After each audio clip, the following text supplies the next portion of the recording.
Madame Saïtéon est absente, elle a donné son pouvoir à M. Martelin, et Madame Tirano est présente.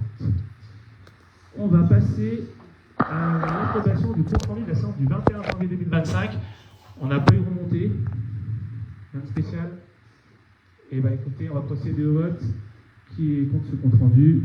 Qui s'abstient?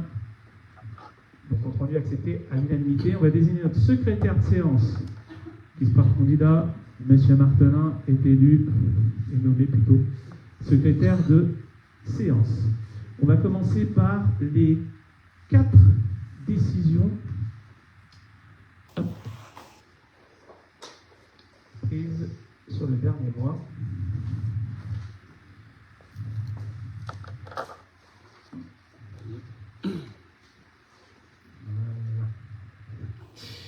Alors, la première décision, il y avait une petite coquille dans le titre. On est bien sur la société de Matisse, et pas d'Imatis, donc de Matisse, dans le cadre de la publication de l'appel d'offres concernant le Jalioparc. On est obligé de faire un appel d'offres, et donc c'est cette société qui le fait pour nous, qui publie l'appel d'offres, pour un montant de 816 €. Ensuite, on a aussi une petite coquille dans le titre, ça a été repris, ça sera repris dans le compte rendu. Alors sur l'heure du jour, c'est bien la Fabrique des drapeaux chez qui on a contractualisé pour acheter un drapeau de l'école porte-drapeau, c'est ça, Florent Manuto, pour un montant de 304,75 €. On poursuit, et vous le verrez, il y aura d'autres décisions par la suite, avec la mise en LED de toute notre commune, que ce soit éclairage public. Là, en l'occurrence, c'est les éclairages des bâtiments intérieurs, et c'est la dernière tranche, et on pourra dire que l'ensemble de nos bâtiments sont à la LED, et donc on a contractualisé avec l'entreprise Electro pour un montant de 27 048 €, et ils commenceront les travaux la semaine prochaine, puisque c'est les vacances, et qu'il y en a aussi pas mal dans les temps. Juste une question, s'il vous plaît. Oui. Concernant l'appel d'offres pour l'entretien du Jalioparc de 816 €, c'est par intervention, c'est pour l'année? C'est pas l'entretien, c'est l'appel d'offres. C'est publié pour dire qu'il y a un appel d'offres. Vous avez chiffré ce que ça pourrait coûter? Le résultat de l'appel d'offres, vous estimez à combien? On attend les offres. On saura dans quelques temps. Je rappelle que vous aviez dit le l'entretien du Jalioparc, je vous cite, était à notre charge, et évidemment que l'objectif c'était l'entretien minimaliste pour nous, l'objectif c'est qu'il n'y ait pas grand-chose. Attendez, on ne parle pas de la même chose. On ne parle pas de la même chose. Pourquoi l'entretien? On ne parle pas d'entretien là. Je sais pas, j'ai vu passer des choses sur un appel d'offres avec une tonte à 8 cm, avec de l'engrais chimique pour entretenir le gazon. Enfin, j'ai vu passer pas mal de choses sur un appel d'offres. Non, mais là c'est l'appel d'offres pour le Jalioparc en lui-même, et dedans il y a. Alors, dans l'appel d'offres, il y a pendant 1 an, comme il y aura qu'on appelle ça, des plantations, il y a une sorte de garantie. Et dans cette garantie, au début, les prestataires devront faire le nécessaire, et ensuite, quand il n'y aura plus cette garantie, ce sera nos agents. Mais là, c'est l'appel d'offres en général, que ce soit pour le petit boulon ou que ce soit ça pour l'arbre, puisque c'est un appel d'offres général. Donc là, on est vraiment sur la publication de l'appel d'offres. Et bien évidemment qu'à terme, c'est notre service technique qui s'occuperont de l'entretien du Jalioparc. Pour l'instant, on n'est pas encore là. Là, on est vraiment sur l'appel d'offres. Je ne vois pas de quoi vous parlez. Il y a un appel d'offres pour des espaces verts, pour des équipements, et sur l'entretien, là, je vois pas. Bon, nous devons passer, on essaiera de décortiquer tout ça.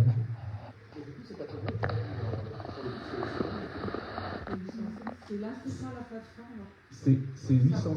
Voilà, c'est pour. Ouais, ils font toutes les démarches officielles. Consulter, en fait, les fournisseurs consultent ces plateformes et voilà. Donc là, c'est pour déposer les appels d'offres pour les équipements du Jalioparc et la réalisation. Voilà, tout à fait. les espaces verts. Dans les espaces verts. JORF, ouais. Jardin officieux, français, c'est ça? Ok, quoi? Ah oui, et puis le bulletin officiel, BOMP. Donc on en était à, parce que c'est un montant important, Electro pour 27 048 €, et normalement, on sera bon. C'est ça, monsieur Raffini? Parfait. Donc ça commence la semaine prochaine. Enfin, vous avez pu le voir, il y a un gros trou si vous habitez vers le port ou si vous baladez du côté du port, le long du Rhône.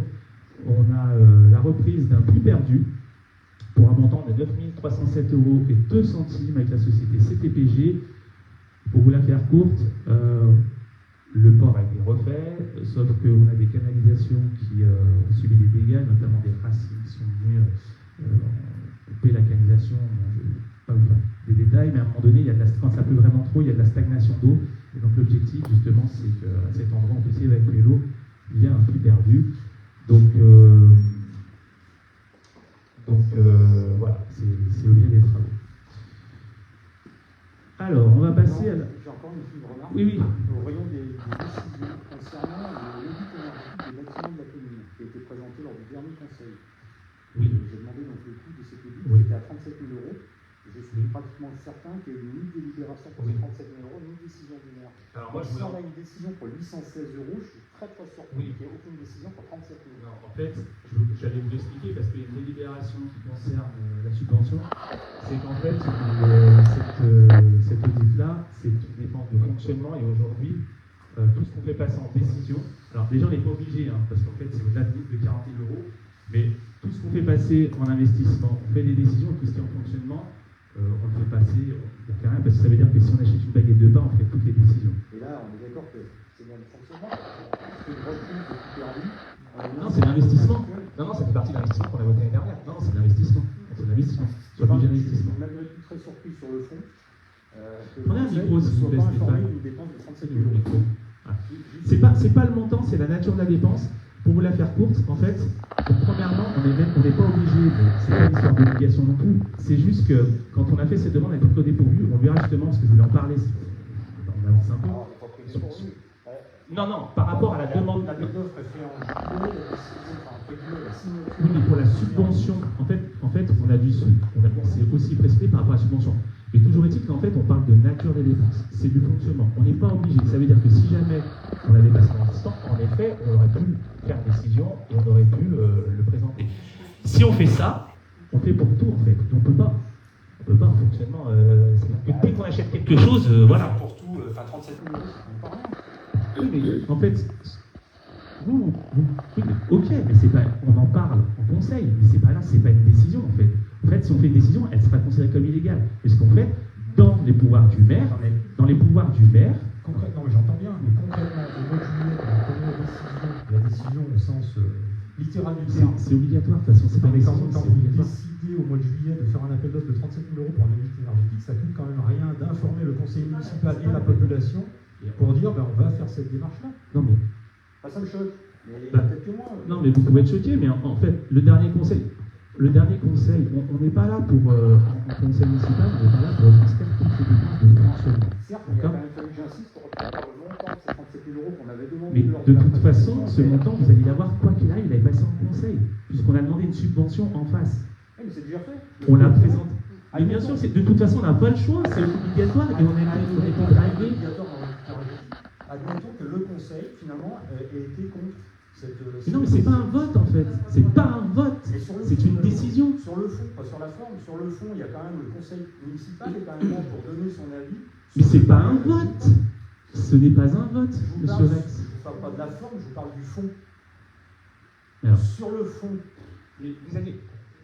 Bon, on n'est pas d'accord. On se mettra pas d'accord, c'est On pas ne se grave. mettra pas d'accord, évidemment. Donc, on peut engager des dépenses importantes sur Mais des ça- choses qui ne sont pas impactantes, parce qu'en plus, on aurait très certainement, enfin, j'engage mes collègues en parlant de ça, mais on aurait très certainement été d'accord, puisqu'un audit énergétique, ça va dans le bon sens. Mais en fait, j'ai l'impression que vous intervenez comme si vous vouliez qu'on vous cache quelque chose. Un petit peu, parce que je découvre des choses. Mais non, mais 6 mois non, plus tard, non, 6 mois mais plus tard. non, vous découvrez rien. On vous l'a présenté. En fait, Non, mais on est parti dans une démonstration. Fin du débat, ça ne choque que moi. Non, Allez, continuons à dormir. Excusez-moi, braves gens, continuons à dormir. on est dans une démonstration. La démonstration, Ça n'engage que moi. La- Donc je dis, dormez, braves gens. la démonstration, c'est qu'on est sur une dépense de fonctionnement, que l'audit énergétique allait être présenté en conseil, ça a été fait, et que pour faire demande de subvention, bien évidemment que les montants allaient être présenter. Je vous rappelle qu'on prend de temps en temps des délibérations sur lesquelles on n'a pas notre mot à dire, des augmentations d'indices, des choses comme ça. Et là, ça sera là, l'objet d'ailleurs de la délibération d'après. Ou même si on ne votait pas, on pourrait quand même en discuter. Et là on discute de quelque chose qui est obligatoire sur une entreprise qui nous a été drivée par l'AGDEL et par TO38, en fait, parce qu'il n'y a pas beaucoup de personnes et de sociétés qui font ce genre de choses. Donc, vous pouvez bien évidemment vous exprimer, on entend. Après, on a le droit de pas être d'accord. Voilà. Pour information, ça aura tout passé. De toute façon, l'information a été donnée, on l'a présentée la semaine dernière, le mois dernier, le dit. 6 mois après avoir engagé la dépense. Mais bien évidemment, puisqu'à un instant T, vous savez, quand on prend des décisions, oui, il y a du temps qui se met en place, on est dans l'administration. Mais juste au mois de juillet, dire en information au conseil municipal, nous avons pris la décision de faire appel à une entreprise pour faire un... Il y a d'autres choses aussi, comme ça, je sais pas. En fait, le problème, c'est quand on est en budget, on parle d'investissement. On est sur à 37 000 €, vous êtes à la limite de ce qui était autorisé dans le... C'est 40 000, mais bien sûr. Les audits passent systématiquement en fonction. Je remets pas en cause la complète. De toute façon, in fine, vous n'êtes pas d'accord sur la forme, vous n'êtes pas d'accord sur le timing, sur la temporalité, in fine, vous savez à quoi il a servi, vous savez le montant. Voilà. Maintenant, vous auriez voulu le savoir dans 6 mois, je prends acte, mais... Alors sur le à quoi ça a servi, on en reparlera tout à l'heure. De toute façon, à quoi ça servi ou pas, de toute façon, il fallait qu'on le fasse. Voilà, le décret tertiaire, sinon on se fait sabrer et on ne voudrait pas laisser ça à ceux qui viennent après. Donc, voilà. Bref. Bon, maintenant, en parlant de décision, en parlant de délibération, on ne décide rien, en fait, finalement, on prend acte. Je vous rappelle juste qu'on pensait, mais l'année dernière, qu'on dépassait 3500, ce ne fut pas le cas, on avait prévu un DOB, on l'a fait cette année, rebelote, on pensait qu'on allait dépasser les 3500, et donc de bol, on est à 3462.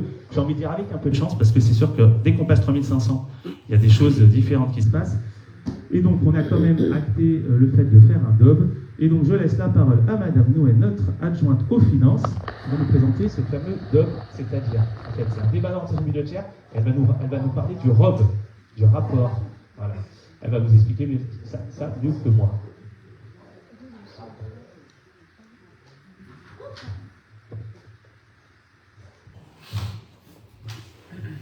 Comme indiqué, le rapport était avec l'ordre du jour qui a été envoyé.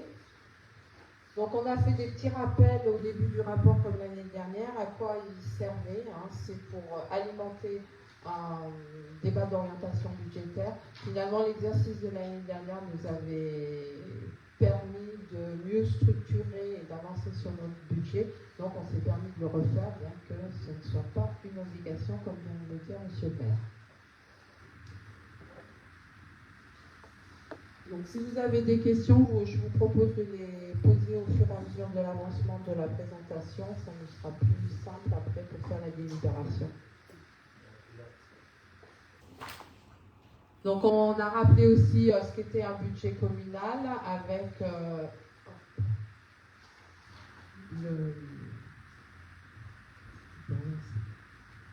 Donc parce que je préfère le schéma.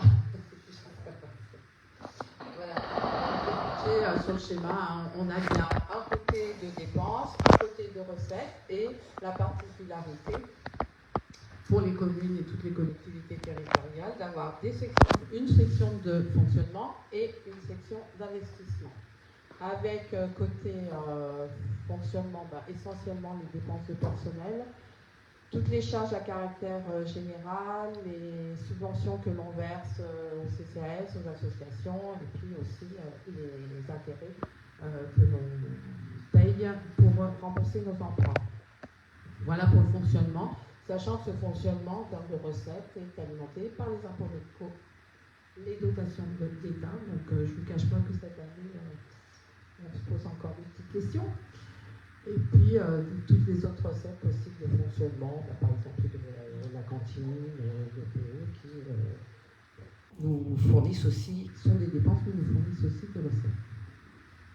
Côté investissement, donc on a toutes les dépenses d'équipement et le remboursement des capitaux des différents emprunts que l'on a souscrits, qui sont, côté recettes, facilités par l'autofinancement lorsque l'on arrive à avoir de l'épargne brute sur les exercices précédents.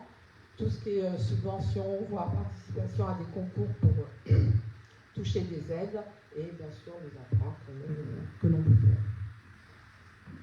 Voilà, après il y a une petite explication sur l'épargne brute. Il faut savoir que en fait, c'est celle qui va nous permettre d'emprunter. Là, je passe parce que je ne parlerai pas de l'épargne de l'État. Donc, pour moi, les collectivités locales, on est censé bien suivre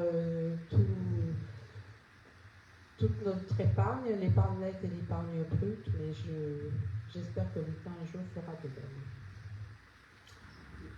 Donc ça fait la transition entre le contexte international et national. Donc c'est vrai qu'on est dans un climat un peu particulier. Au niveau français, par le fait qu'on n'a toujours pas de loi de finances qui a été votée en bonne et due forme et finalisée, on espère que les dotations sur des communes comme la nôtre restera conséquente. Et puis on voit que la consommation est plutôt en berne, qu'on a une petite hausse de chômage. Au niveau international, on a des choses qui se passent aux États-Unis, des conflits qui perdurent entre Russie et Ukraine qui nous avaient provoqué des augmentations des énergies assez conséquentes sur les années précédentes, et puis des nouveaux conflits qui démarrent. Je me permets de rebondir justement sur le fait que l'inflation aujourd'hui est maîtrisée grâce au prix de l'énergie. Et là, je m'adresse à vous, Mme Loué, qui avait pris position en complément de la mise de menace sur les EPR. Ouais. Vous voyez pourquoi il faut travailler à l'indépendance énergétique de la France pour se mettre à l'abri de l'inflation qu'on a vécue il y a 2 ans et qu'on vit encore. Oui, voilà. Tout à fait. C'est tout. Ouais. Il n'y a pas de problème. De toute façon, c'est bien dans ce sens-là que la commune a été signée. Et à ce sujet, il faudra clarifier la posture de la commune officiellement pour éviter que des adjoints prennent le lead sur l'engagement. Il n'y a pas de sujet. La commune délibérera et ça fera d'ailleurs l'objet. Là, j'ai sorti mon petit sujet du tour de table. Comme on a pu délibérer, c'est important comme on est en pleine concertation publique, que la commune puisse délibérer. La commune, elle va délibérer aussi en toute connaissance de cause, c'est-à-dire une fois qu'on aura fait connaissance de tous les documents, et aussi qu'on aura participé à l'ensemble, ou à la plupart des débats publics, et justement, j'en toucherai un mot au tour de table. J'ai deux derniers débats. Voilà. Bon, on verra pour le sujet autour de table, mais bon, c'est une tribune que j'ai signée faisant partie d'un collectif. Ça ne me gêne pas que vous ayez signé une tribune, ça me gêne que l'adjointe aux finances de la mairie de Saint-Romain-de-Jalliennas ait signé la tribune. Oui, qui en appartient à un Et collectif. bon, est-ce qu'on peut le revoir au tour de table? Collectif d'élus, on verra ultérieurement, donc sur évidemment la maîtrise. Sachant que ce n'est pas une tribune des administrés du secteur, c'était une tribune des électeurs. On fera autour de table. On a un sujet UPR2, donc on rendra autour de table. Ça, vous pouvez revenir dessus. On va revenir quand même dessus. C'est un grand sujet d'actualité qui concerne d'ailleurs la situation nationale et internationale. Parce que les EPR, ce n'est pas les 2 EPR qui sont ici, c'est quand même un projet global de 3 EPR.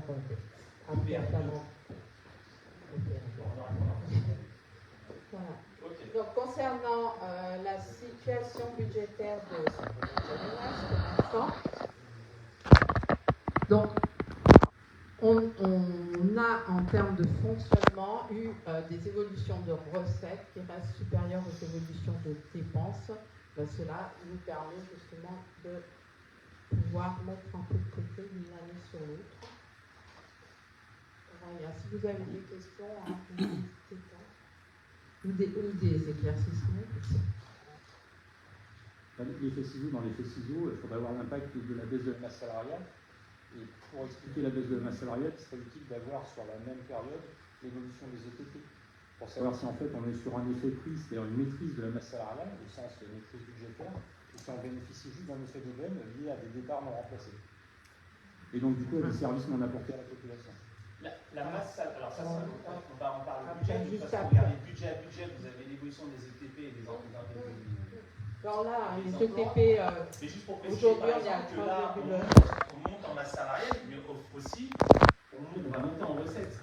En l'occurrence, on monte aussi parce qu'on a récupéré la garderie au mois de septembre, et que cette garderie, en face, ça s'ouvre en fait, ça s'allume, voire même un peu plus, on a un peu... Tant qu'on n'a pas trop d'absence, voilà. Mais en tout cas, on a des recettes en face. Donc ça, on en discutera aussi après lors du budget.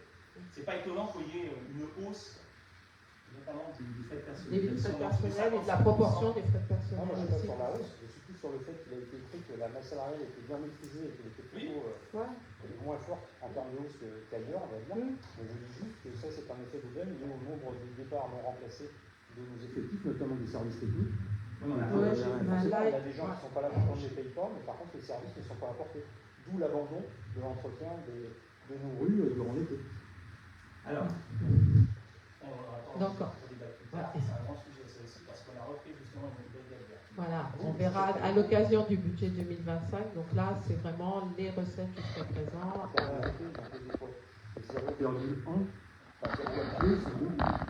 Ils sont arrivés quand en décembre? Vous reprendrez vos budgets, vous regarderez l'évolution des ETP et des salariés. Il n'y a pas tant d'évolution que ça. Après, il y a des choix politiques. Voilà, il y a des choix politiques. Pourquoi PUDST, pourquoi un PC municipal en plus, pourquoi. Voilà, après, il y a des choix politiques. Et des choix qui aujourd'hui portent ses fruits. Mais là, les ETP, pour le coup, sur la période de la non, mais les ETP sont affichés. Le jour du budget, de toute façon, quand vous allez voir dans un mois, Oui, ils sont marqués, ils sont Oui, attaqués. ils sont- Le jour on est à du budget, on va 3,1. prendre les mêmes stades que vous avez posés. Vous prendrez ceux de l'année dernière sous cette année, vous aurez les chiffres. Comme chaque année, on fera.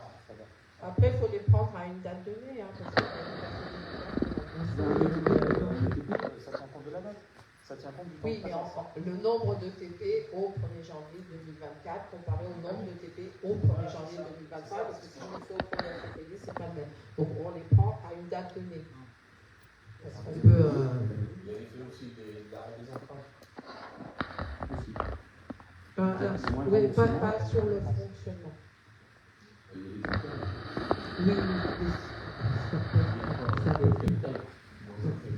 Oui, mais ouais, ça peut être.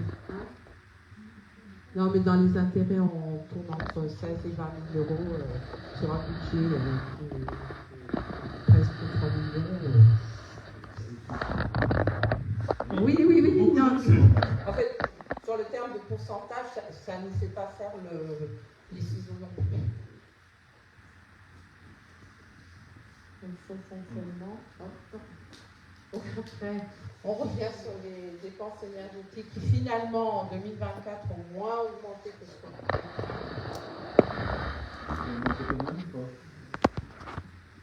2023-2024. 2023, oui. Oui, ça Ouais. Alors, surtout dans le post-énergie, en fait, il y en a certaines, ça s'est stabilisé. Le carburant, il est quand même pour nous, en plus, en termes de consommation, un peu plus important qu'il l'était les autres années. Là, par exemple, on a une annonce, une baisse de moins 15% au 1er février de l'électricité, mais on a en parallèle une augmentation de 7,70% d'une taxe sur la délivrance de services qui s'appelle, c'était un truc comme ça. On a eu le courrier la semaine dernière. Bon, ça, on aura quand même une baisse, mais ils baissent d'un côté et ils augmentent un petit peu de l'autre.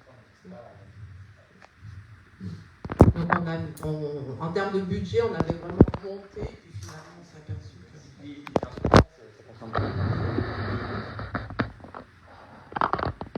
La baisse de 15% sur l'énergie électrique, ça ne concerne pas les tarifs réglementés? Il y a des tarifs réglementés, mais on a eu un courrier du... La mairie, elle a quoi en termes de tarifs réglementés? Non, mais on a un courrier du 238 aussi. D'accord. C'est été transcriptif. À la négociation du... Mais par contre, en parallèle, on a reçu un courrier, je pense, du 38, qui nous parle de, je vais essayer de retrouver le nom, d'une augmentation de 7,70% de ces fameuses taxes. On est en train de travailler dessus. Donc justement aussi, donc là on a les évolutions des dépenses énergétiques, donc la grosse hausse a été entre 22 et 23 malgré les efforts aussi d'amoindrir certaines consommations. Et en dessous, on a un autre schéma qui vous présente justement la part. Alors attention sur ces schémas, l'échelle, elle commence à 1,060 000, donc c'est pas proportionnel. Et on va jusqu'à 1,200 000. Bon, c'est pour pouvoir lire à peu près quelque chose. Et donc on voit les évolutions de dépenses de personnel entre 2020 et 2024. Donc c'est vrai qu'il y a eu une baisse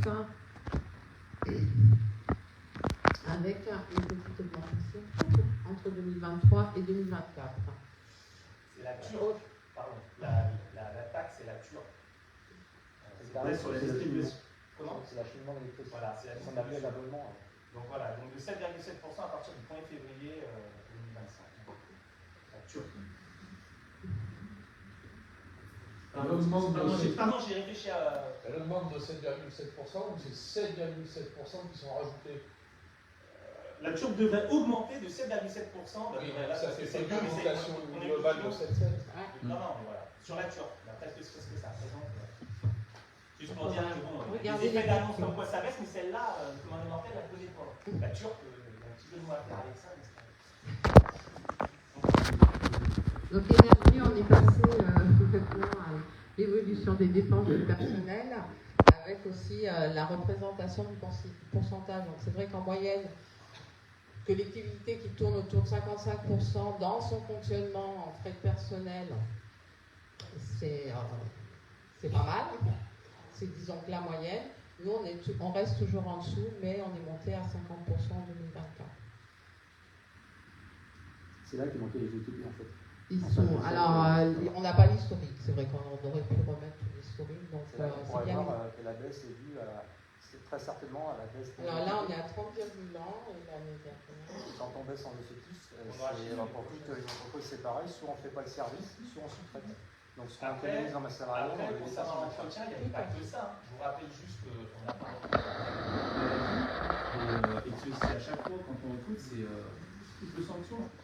On paye la personne en maladie, on paye les assurances nationales, on ne perd pas grand-chose, et après on va payer la personne pour remplacer. Et souvent, quand on veut remplacer sur le court terme, on fait appel à OSE ou je ne sais pas quel organisme, parce que les gens qu'on a travaillé à moi, J'entends bien, mais quand on n'a pas des effectifs en dessous de ce genre de graphique, le petit message qui passe, c'est qu'en 2020, c'était géré comme des miniatiers, on voit un truc sur l'échelle, et que les années suivantes, Non, on compte quoi? C'était à 52%. On est toujours en dessous de 55. On est voilà, en dessous de la moyenne et. On est toujours en dessous de 55.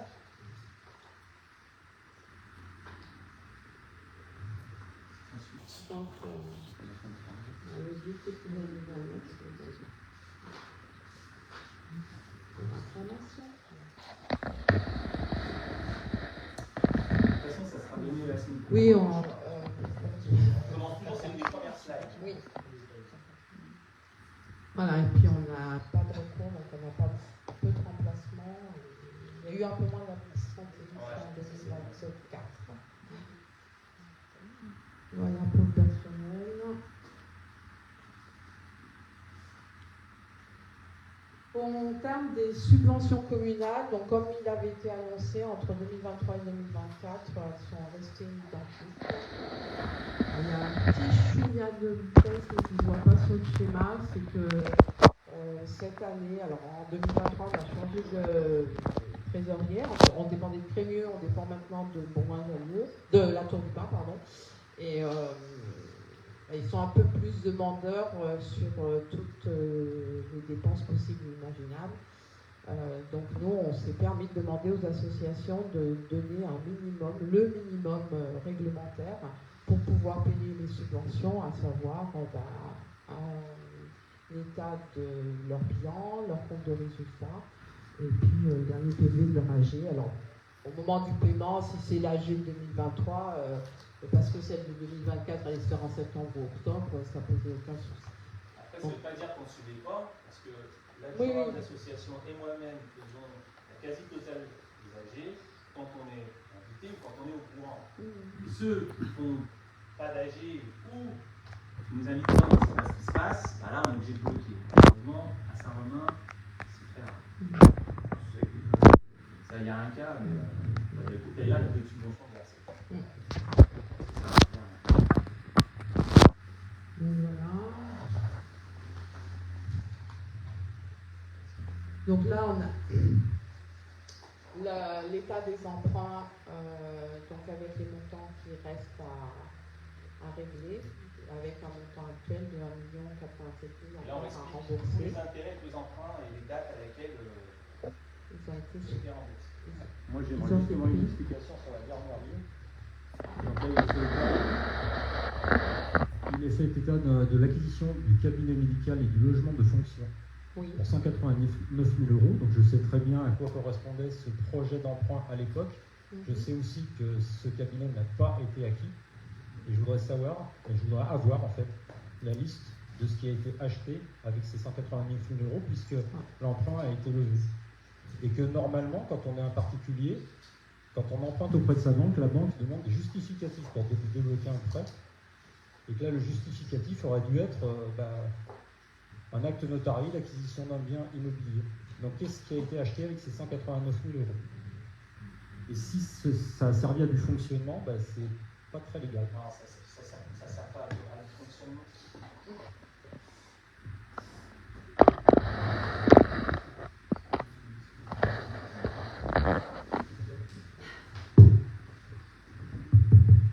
Donc non, bien évidemment, ça ne sert pas à du fonctionnement. Maintenant, à savoir la liste à quoi ça a servi cet emprunt, vous ne l'aurez pas parce que nous-mêmes, on ne la connaît pas. Puisqu'en fait, quand on a une recette, on ne flèche pas des dépenses. C'est comme quand vous payez un impôt, vous ne savez pas ce que ça va être dépensé et où ça va être fléché. Donc en fait, les 180 000 euros, peut-être qu'ils vont servir justement pour l'aménagement du Père-Égalet, pour l'arrivée des urgentistes. Donc non, on ne pourra pas vous donner de liste parce qu'en fait, on n'a pas cette possibilité parce que de toute façon, la règle ne nous oblige pas à le faire. On a pris 180 000 euros. Je vous rappelle que c'est donc un prêt qui a été fait en 2020, en avril 2020. Si je ne me trompe pas. Donc avant, c'est pas nous qui avons contracté. Donc c'était pas notre choix. Voilà, c'était pas notre choix. La décision de cet emprunt, oui, clairement, puisque moi j'ai voté pour, c'était l'acquisition du cabinet médical et du logement. Quand on renonce à un projet, normalement, on renonce à l'emprunt qui va avec. Ah, mais on n'a pas renoncé à l'emprunt. Donc la question c'est à quoi on servait ces 180 000 vous prenez 180 000 euros d'investissement et vous mettez ce que vous voulez en face. C'est ça ma réponse, parce qu'en fait, on ne peut pas flécher. Voilà, on a pris un emprunt, je crois, il y a une époque, il y a eu 800 000 euros pour l'enrochement, je ne sais plus trop quoi, il n'y a jamais eu d'enrochement. Donc en fait, historiquement, on n'a pas l'impôt. Ce que je peux par contre vous dire, c'est qu'au vu de ce qui se passe depuis 2020, vu qu'on investit, et vu qu'on n'a pas moins de fonctionnement que d'investissement, ça a servi à l'investissement. Ça continuera de servir à l'investissement. Depuis, ça a été utilisé. Et vous n'aurez pas les dépenses en place. C'est une recette, on n'a pas les dépenses, on les impôts. Désolé de ne pas vous donner une réponse, mais en tout cas, c'est comme ça que ça fonctionne.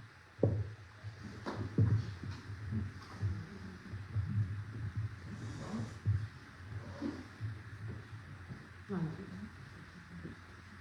Donc, je pense qu'on n'a pas non plus le fléchage actuel du remboursement de 800 000 et 680 000. Donc après, c'est l'état de remboursement depuis 2020, c'est 2026, puisqu'en fait, c'est des emprunts dont on connaît le calendrier.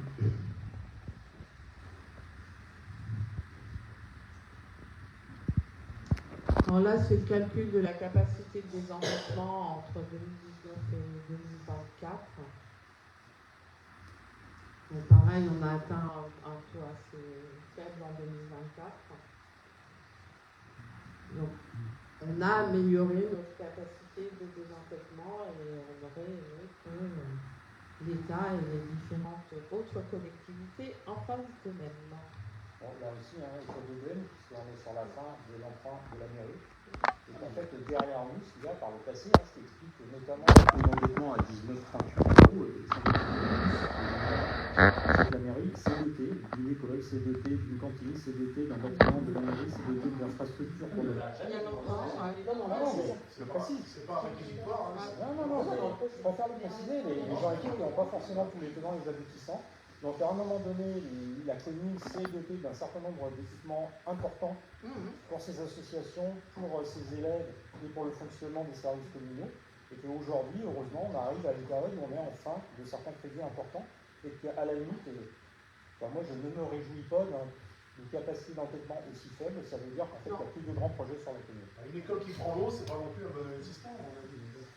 Oui, non, mais bon. Désolé, vous n'étiez pas là pour. Vous n'étiez pas là. Vous n'étiez pas là pour le chantier. C'est dommage. On aurait pu bénéficier de votre schéma compétence. aussi, sûrement, c'est qu'on est sur des Ça irait un peu mieux. qu'on a remboursé des certaines sommes. C'est des sommes qui nous ont bloqués pendant aussi pas mal d'années, parce que c'est pas des prêts sur 5 ou 10 ans. Hein. Mais Donc c'est des choses qui sont structurantes. Récemment, il y a eu une Donc ça a été mal fait à la base, donc après, à part en faire un toit en même votre excellence et traditionnel. votre compétence inouïe sur la conduite des travaux n'ont pas permis d'anticiper les problèmes. Et la vôtre non plus, apparemment. Donc, portez plainte auprès de l'architecte qui a proposé ça. Ben ça, par contre, c'est sûr que c'est une folie architecturale, c'est ce qu'on nous a dit. Oui. Tous les anciens de la commune que j'ai vus, qui m'ont parlé de ce toit, ils étaient effarés qu'on puisse partir sur un truc comme ça. N'importe Après, ça a été quoi. fait, ça a été fait. N'importe On quel est droit une de école. on vous dira la même chose, effectivement. Ah, voilà. Et ça s'est passé. Quoi qu'il en soit, à un moment donné, il y a Donc on s'est doté d'une école qui prend l'eau. Voilà. Aujourd'hui, Voilà. À un moment donné, il a bien fallu investir et faire des choix. Je ne vais pas reprocher aux gens du passé d'avoir fait certains choix. il y a des bons. Aujourd'hui, factuellement, ce graphique-là est le résultat, ce désendettement est le résultat du fait de ce qui a été fait par le passé, dont aujourd'hui on bénéficie de la rente, même si ce n'est pas parfait, et qu'aujourd'hui un taux d'endettement si bas que ça mériterait qu'il soit relevé. Et c'est juste le signe, il n'y a plus de grands Je projets. suis d'accord avec vous. Tout à fait, c'est pour ça que les orientations budgétaires, c'est bien de suivre ces évolutions parce que ça nous permet, 2025, c'est simplement l'occasion de contracter un prêt pour. Non, Vas-y. donc 2025 va être certainement l'occasion de contracter un prêt pour pouvoir investir certains équipements sur cette commune. Certains équipements dont on pourra avoir la liste qui soit tracée. Je pense qu'il y aura un jalon au parc normalement qui va planifier. Mais pas que. Le parc, on m'a dit qu'il avait été financé par l'argent magique des subventions. Ah, mais ce sera possible. Mais vous verrez le mois prochain. Juste préciser que ce mandat, il était quand même assez particulier en termes de ressources financières. Je parle fort comme ça, je dans le micro. Et c'est vraiment sur 2024-2025 qu'on commence à avoir un peu de bout du tunnel.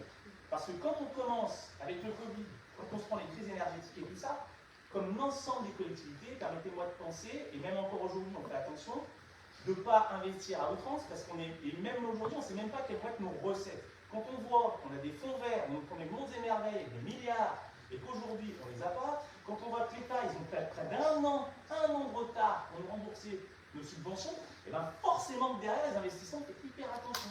Parce que moi je ne me réjouis pas de ça, parce que quand on voit que c'est 19 ans, et qu'on voit que tout commence à baisser, c'est parce qu'en fait, ce sont des vieux investissements, parce qu'on ne prend pas des prêts sur 5 ou 10 ans, on prend des prêts sur beaucoup plus longtemps.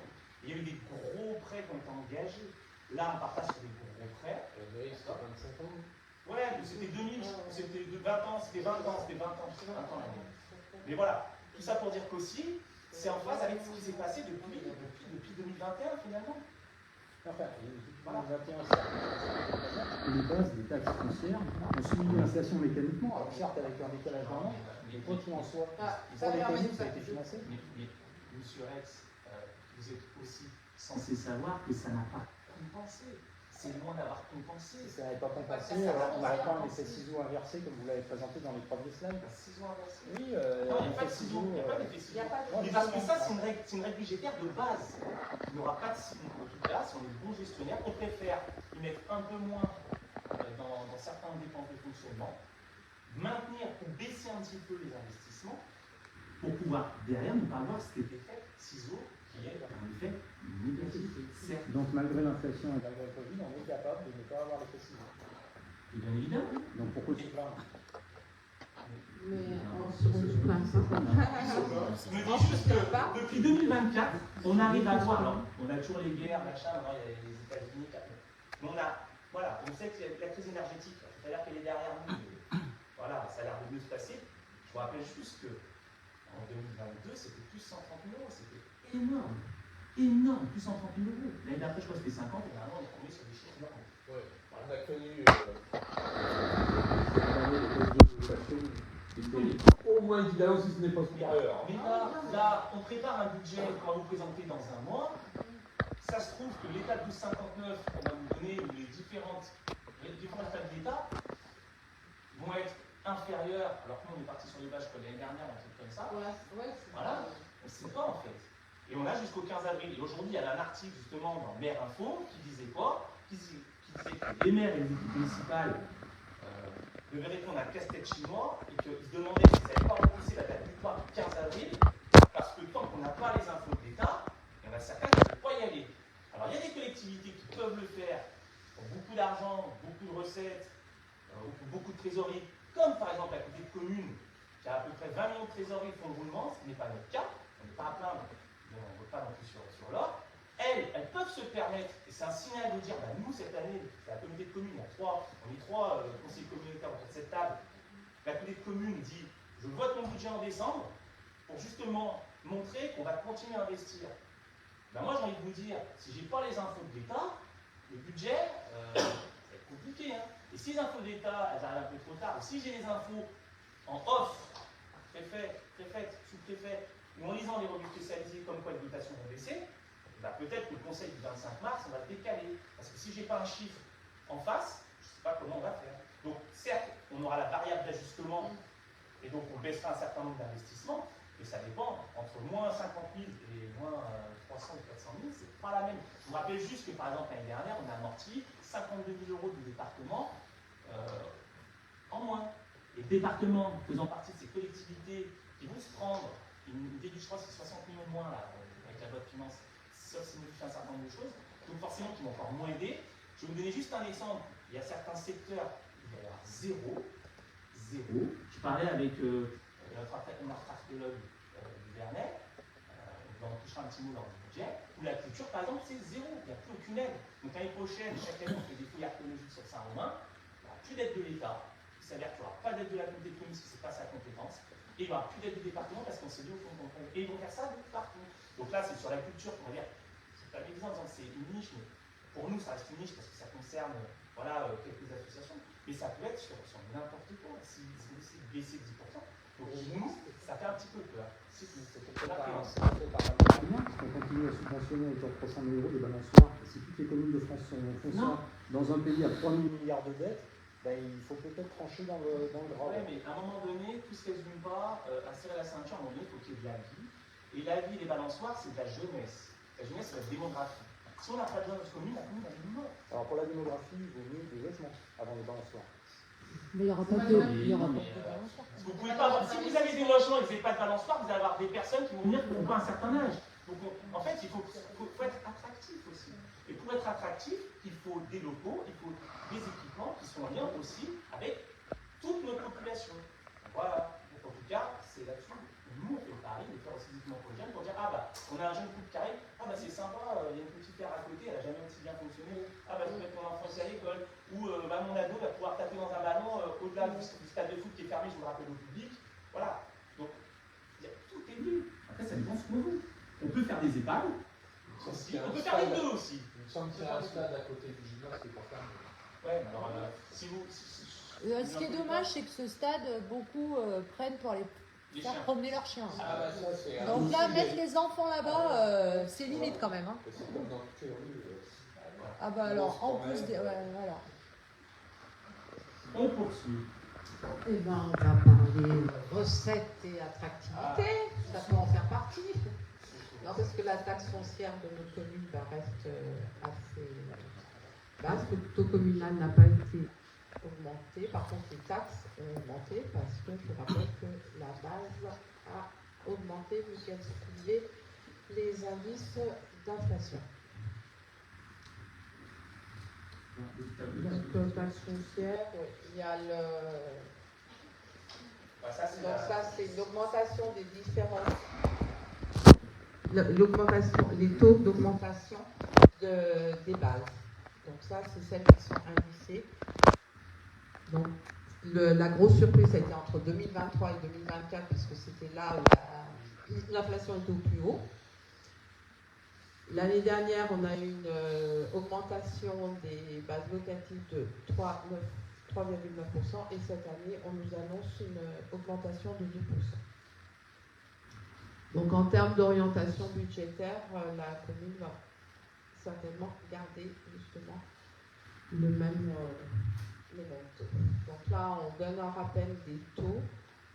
Sur le foncier bâti, qui est la plus grosse recette, on reste à 32,92% sur le taux communal, alors que pour information, au niveau national, la moyenne est à 39,42%. Et si on veut se comparer à son département, sur l'Isère, la moyenne de ces taux communaux est à 47,51%. Je n'ai pas réussi à trouver la médiane, qui serait plus intéressante que la moyenne. Elle n'est pas fournie. Petite différence sur la moyenne. 10 personnes sont dans un bistrot, Elon Musk rentre dans le bistrot, en moyenne, on est tous milliardaires.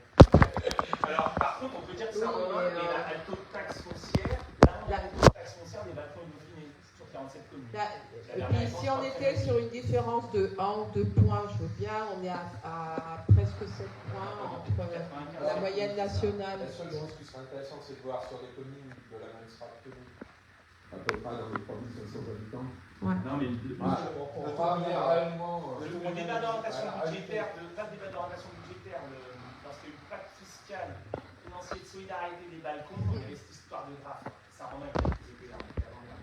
Mais dans l'Isère, on peut oublier quand même que rentre dans la moyenne la ville de Grenoble, qui, je crois, a battu tous les records en termes d'augmentation de son taux, parce que les bases aussi, évidemment, mais le taux de taxes, Grenoble explose tous les compteurs. Ce qui fait que quand on est dans un pool de communes, on a un département où on a une commune qui caracole en tête en termes de dépenses et donc d'augmentation des impôts, ben forcément, on a l'impression... C'est pour ça qu'il est intéressant de parler du taux moyen au niveau national, parce que là, ça fait une moyenne plus explicite. Avec tout ce qu'on a eu. Et idéalement, il vaudra mieux parler du taux moyen des communes comparables, donc aux alentours de 3500 après, alors en termes de services. En termes de territoire, c'est vrai que sur les bas de conduite de Dauphiné, on fait partie de... Il y a des traites qui étaient beaucoup augmentées.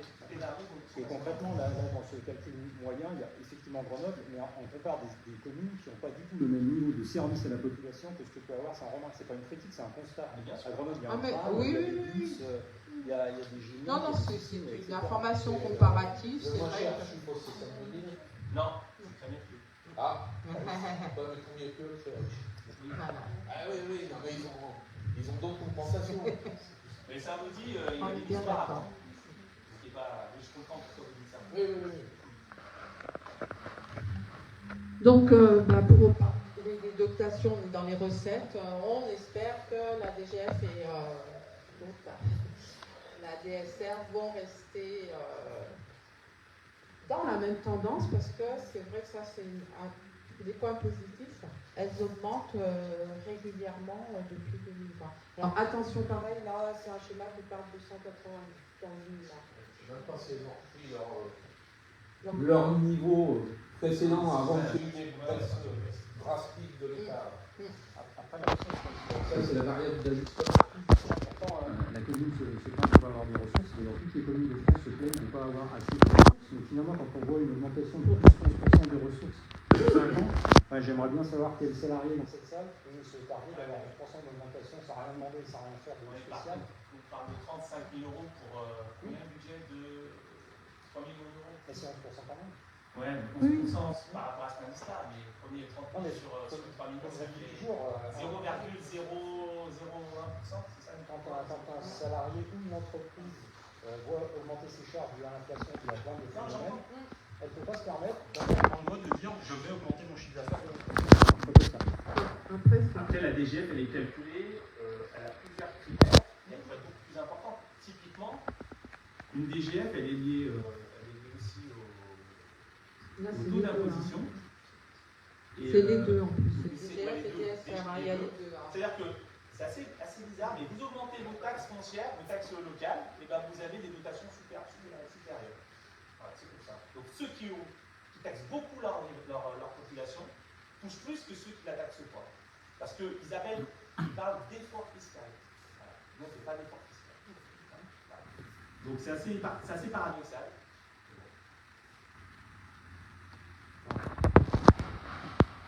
Donc on ne fait pas d'effort fiscal, et puis il y a d'autres critères aussi qui sont donnés par la Direction générale des impôts, qui sont par exemple le salaire moyen des ménages. On est assez bien positionné plutôt sur la hausse, sur la moyenne des salaires des ménages habitants de Saint-Romain-de-Lavenoise. C'est pour ça que c'est un peu compliqué de comparer une commune à une autre commune. Alors, on chacun. est à plus 19 sur le salaire, sur l'évolution des taxes, de la base locative. Il nous manque quelque chose sur ça. Ouais, mais c'est juste c'est la part de la taxe foncière parmi les recettes. Donc, en fait, dans toutes nos recettes, on atteint presque 54%, on est en pourcentage, presque 54% en 2024 de recettes qui sont dues à la taxe foncière. Ce n'est pas l'augmentation de la taxe foncière, c'est l'augmentation de la part de la taxe foncière pour les recettes de la commune. Bon, c'est vrai qu'il y a beaucoup de graphiques, c'est pour qu'on puisse voir les tendances et se dire, allez, on va prendre l'hypothèse que telle tendance va perdurer sur 2025, telle autre. Si on dit, le contexte, il est un peu défavorable pour faire un bon budget.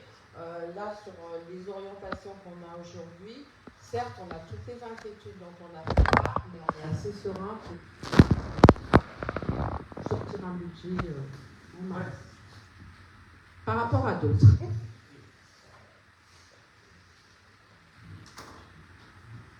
Bon, après, il y a l'excédent de fonctionnement qu'on retrouvera aussi dans la présentation du budget. C'est sur l'évolution entre 2020 et 2024. Concernant les dépenses d'investissement, donc on voit qu'il y a vraiment une grosse baisse entre 2020 et 2024. Donc entre ce qui était budgétisé, c'est ce qui paraît en bleu, et ce qu'on réalise. Alors, on réalise toujours moins que ce qu'on budgétise.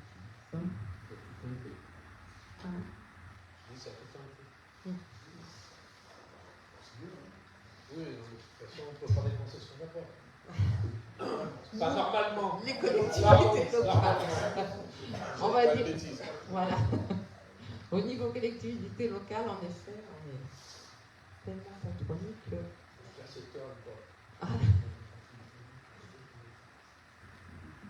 Alors, l'utilisation des subventions. Alors, 2024, c'est tout petit. Alors, c'est vrai qu'on n'a pas eu de gros investissements, mais on a surtout un département qui ne nous a pas payé et la région non plus. Donc aujourd'hui, on est toujours en relance sur des subventions qui nous paraissent acquises, quoi qu'ils sont acquises. Donc on a plus de 50 000 euros qui ont pensé recevoir en 2024 et puis finalement, on va peut-être les percevoir en 2025. Ça concerne le chauffage du gymnase. Et on a aussi le tennis. Ce qu'on peut dire, ce qui a été payé le plus rapidement, ça a été les 15 000 euros de la région pour faire, voilà, ça a été payé rapidement. La communauté de communes pour les subventions demandées, ça a été demandé rapidement. Et même la CMR, alors vous le verrez dans le budget, parce qu'on est en train d'avoir une subvention pour le mois du Rhône, bon bref, c'est des cas, ça fait dans le prochain conseil. Ça fait depuis le mois de novembre qu'on les sollicite pour avoir un taux de subvention. On a eu la réponse la semaine dernière pour, vous savez, les fameux 330 millions d'euros là, du projet Renergia qui ne parle, comment ils vont être répartis. Et on nous a fait tout un laïus sur le plan synchrone aussi de 1 milliard, je sais plus trop, voilà, 1,5 milliard, je ne sais plus pas. Et on nous a dit oui, allez-y, vous pouvez me faire des. On a attendu novembre, décembre, genre presque 3 mois et demi pour avoir un taux. Alors ça peut aller de 20 à 80. Ça irait plus 20 que 80 entre parenthèses. Donc on va revenir à la charge. Il est annonçable pour l'instant, avec plein de documents. Et on relance tout le temps. On relance l'éducation nationale quand il y a des grèves. On prend le personnel, on remplace, on peut se faire indemniser. On a un paiement plus d'1 an après. Dans tous les services de l'État qui te demandent, c'est comme ça, et c'est de plus en plus compliqué. Et la région, c'est le tennis, même s'ils ont bien payé rapidement, parce que c'était sur l'inclusion. Alors, et en plus, et dans une même structure, une même institution, vous avez des discussions qui peuvent tomber rapidement. Pour d'autres, ça peut mettre du temps. Typiquement, typiquement dans le département, vous verrez pour les projets du prochain budget, sécuriser par exemple la D55 ou la D517, et ben là c'est des amendes de police, donc c'est vite payé. Et si c'est des subventions, DETR par exemple, ou des sites, voilà, on peut attendre un an. Les amendes de police, c'est l'État, la DETR. Ouais, mais il passe par le département local où ça c'est plus rapide. Après, moi, ce que je veux, c'est l'argent. En tout cas, c'est Voilà, donc on essaie de ça fait partie de la partie recettes. Donc après les dépenses et recettes, on a les projets pour 2000. Non, les orientations pour 2025, c'était bon. Donc voilà, on remet des subventions en recettes. Et puis on va demander de nouvelles subventions par rapport aux investissements que l'on souhaite. Alors, juste, je pense qu'on a etc. Mais dans les projets d'investissement 2025, on peut notamment rajouter sécurité et économie d'énergie parce que on a cette année mis à Augustade à la LED et on compte bien poursuivre en mettant toute la route de LED et compagnie, et ce n'est pas des petits montants. Et les bâtiments. Et les bâtiments. Donc c'est vraiment sécurité et un focus sur l'énergie. En parlant avec les collègues maires, tous ceux qui ont fait du 100% LED, c'est sûr que c'est de l'investissement, ça c'est sûr. Mais après, sur les frais de fonctionnement, c'est énorme. Les gains sont énormes. Donc c'est pour ça qu'on va serrer un peu la ceinture. Et en effet, si demain il faut prendre un prêt qui s'appelle sécurité et économie d'énergie, ça sera notamment pour passer un maximum de choses à la web sur l'employeur. Voilà. En termes de dépenses, au niveau des charges à caractère général pour le fonctionnement, on pense qu'on va pouvoir bien garder les mêmes, rester au même niveau. Donc on a même demandé aux services dans leurs différents budgets de ne pas dépasser, de rester à 0% d'augmentation. Voilà pour les charges à caractère général. Alors les charges de personnel, on aurait pu faire une petite modification. Donc elles évoluent avec le recrutement de personnes au service technique qu'on a réalisé en décembre. Mais aussi, elles évoluent parce qu'on a pris au mois de janvier l'augmentation de la CNRACL, la retraite des fonctionnaires titulaires, de 3 points, 3%. Donc un taux de cotisation qui était à 31%, déjà il va passer à 34%, et ce sur 4 ans. Sur la baisse des énergies, je serai un peu moins sûr que vous, parce qu'au niveau essence, gasoil et gaz, on est moins d'une baisse. Oui. Après, le poids, nous, on est sur le poids de l'électricité est très important. Non, mais c'est vrai qu'après, sur les carburants, on peut un peu agir sur les comportements. Juste, Sylviane, pour préciser par rapport à cette hausse, CNRACL, on augmente de 3% pendant 4 ans. Ouais. Ça veut dire 12%, ça veut dire 20 000 euros par an. Ça veut dire que dans 4 ans, c'est 80 000 euros potentiels. 80 000 euros, c'est 3 ETP sur la commune. En fait, personnel, ça va augmenter aussi en fonction de ça, comme l'indice. Alors, l'indice, là, l'indice, il n'y a pas d'augmentation. Mais non, mais pour regarder l'ancien schéma, il y a aussi des augmentations d'indices, ce qui fait qu'on augmente aussi les prestations. Et c'est quand même assez énorme, 80 000 euros sur 4 ans. J'ai l'impression. Il y en a qui tirent la main. Aussi d'ailleurs. Alors, c'est les calculs en tout cas. Tout augmente, sauf la baisse. Voilà, donc dans les nouveaux projets, on a déjà le parc, donc l'aménagement des voiries, que ce soit Baran, la finalisation du PLU, et puis le plan de rénovation énergétique. Donc là, on a commencé aussi avec les équipements. Et enfin, on pense pouvoir faire une étude d'implantation d'un nouveau bâtiment à destination des associations, parce que c'est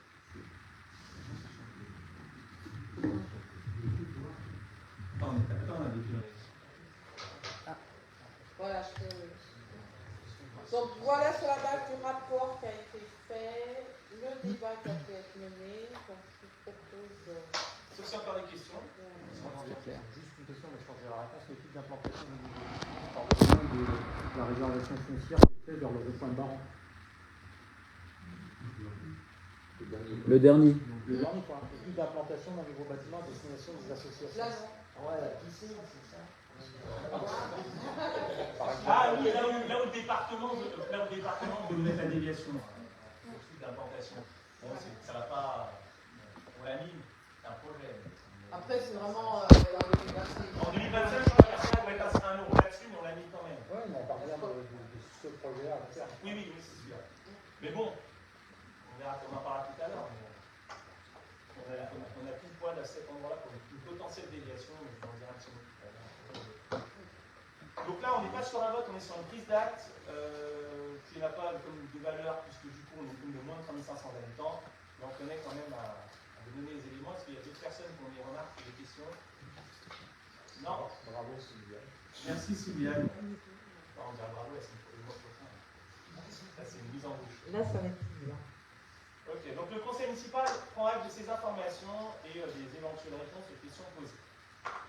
On passe à la délibération suivante.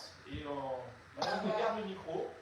Oui. Puisque c'est pour le renouvellement de la convention de ligne de trésorerie interactive avec la caisse d'épargne. Tu vas nous expliquer pourquoi on la refait, parce qu'on est passé en octobre, mais là pour une fois c'est pour une bonne. Alors, pour l'instant, on ne les a jamais utilisés, mais il est vrai que on avait reçu tout le dossier. Donc, quand on a passé au 15 octobre, donc lors du conseil municipal du 15 octobre, on a passé la délibération et depuis, la seule modification qu'il y a eu, c'est sur le taux d'intérêt à chaque tirage sur cette ligne. Donc, si tu peux avancer, parce que c'est exactement, voilà, hop, il était à 0,84%. Dans les documents qu'on avait eus. Alors c'est vrai qu'on est en relation avec une personne de la caisse d'épargne qu'il a fallu relancer plusieurs fois et puis qui nous a accordé au lieu de 0,84% un 0,80%. Donc on revient exactement aux mêmes conditions de la ligne qu'on a depuis, j'étais pas là, mais je crois 2021 ou 2022. D'où cette nouvelle délibération. Est-ce que vous avez dit toutes les autres conditions, vous pouvez la comparer. Mais on est obligé de repasser une délibération avec une donnée numérique à changer. En gros, ils nous ont dit, c'est simple, soit vous faites rien et vous êtes à 0,84 sur la délibération avec les poids, soit vous refaites passer le conseil, on passe à 0,80. Voilà. Alors, pareil, c'est bien de parler d'orientation budgétaire, parce qu'on a malgré tout, même si on y sera, on peut avoir quelques inquiétudes, et notamment de trésorerie, c'est-à-dire qu'à un moment, de devoir faire des dépenses sans qu'on ait même les créances que les gens qui doivent nous payer, par exemple des subventions, si on n'a pas les rentrées d'argent, on doit payer nos salaires, on peut avoir nécessité d'ouvrir ces lignes de trésorerie et d'aller pomper dessus. Donc à 0,80%, on ne sera pas si mal que ça. Est-ce que vous vote? Ouais, c'est plus vers 700 euros. 600, ils sont. Ouais, c'est 600 Dès l'origine, je crois, avec la caisse d'épargne.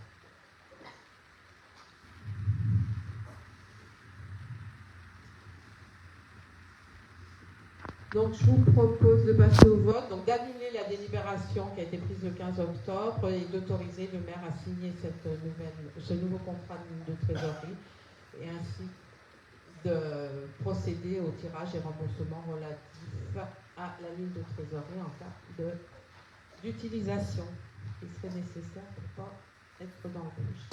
Donc, qui est contre? Qui s'abstient? On passe, tu gardes le micro, on passe à la demande de subvention au fonds Chêne et au programme Acté, notamment en lien avec ce fameux audit énergétique. Donc, était annexé à cette délibération la convention, le brouillon de convention qui doit être contracté avec TE38, puisque c'est TE38 qui joue le rôle du maître d'œuvre, sachant que toutes ces démarches sont avant tout confortées par la GDN.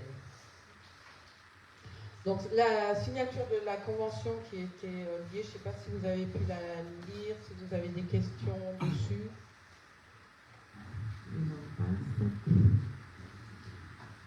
nous permettra de solliciter le FONCHEN qui lui subventionne l'audit, mais il faut qu'il ait été fait, à hauteur de 65% du coût définitif hors taxe de l'audit.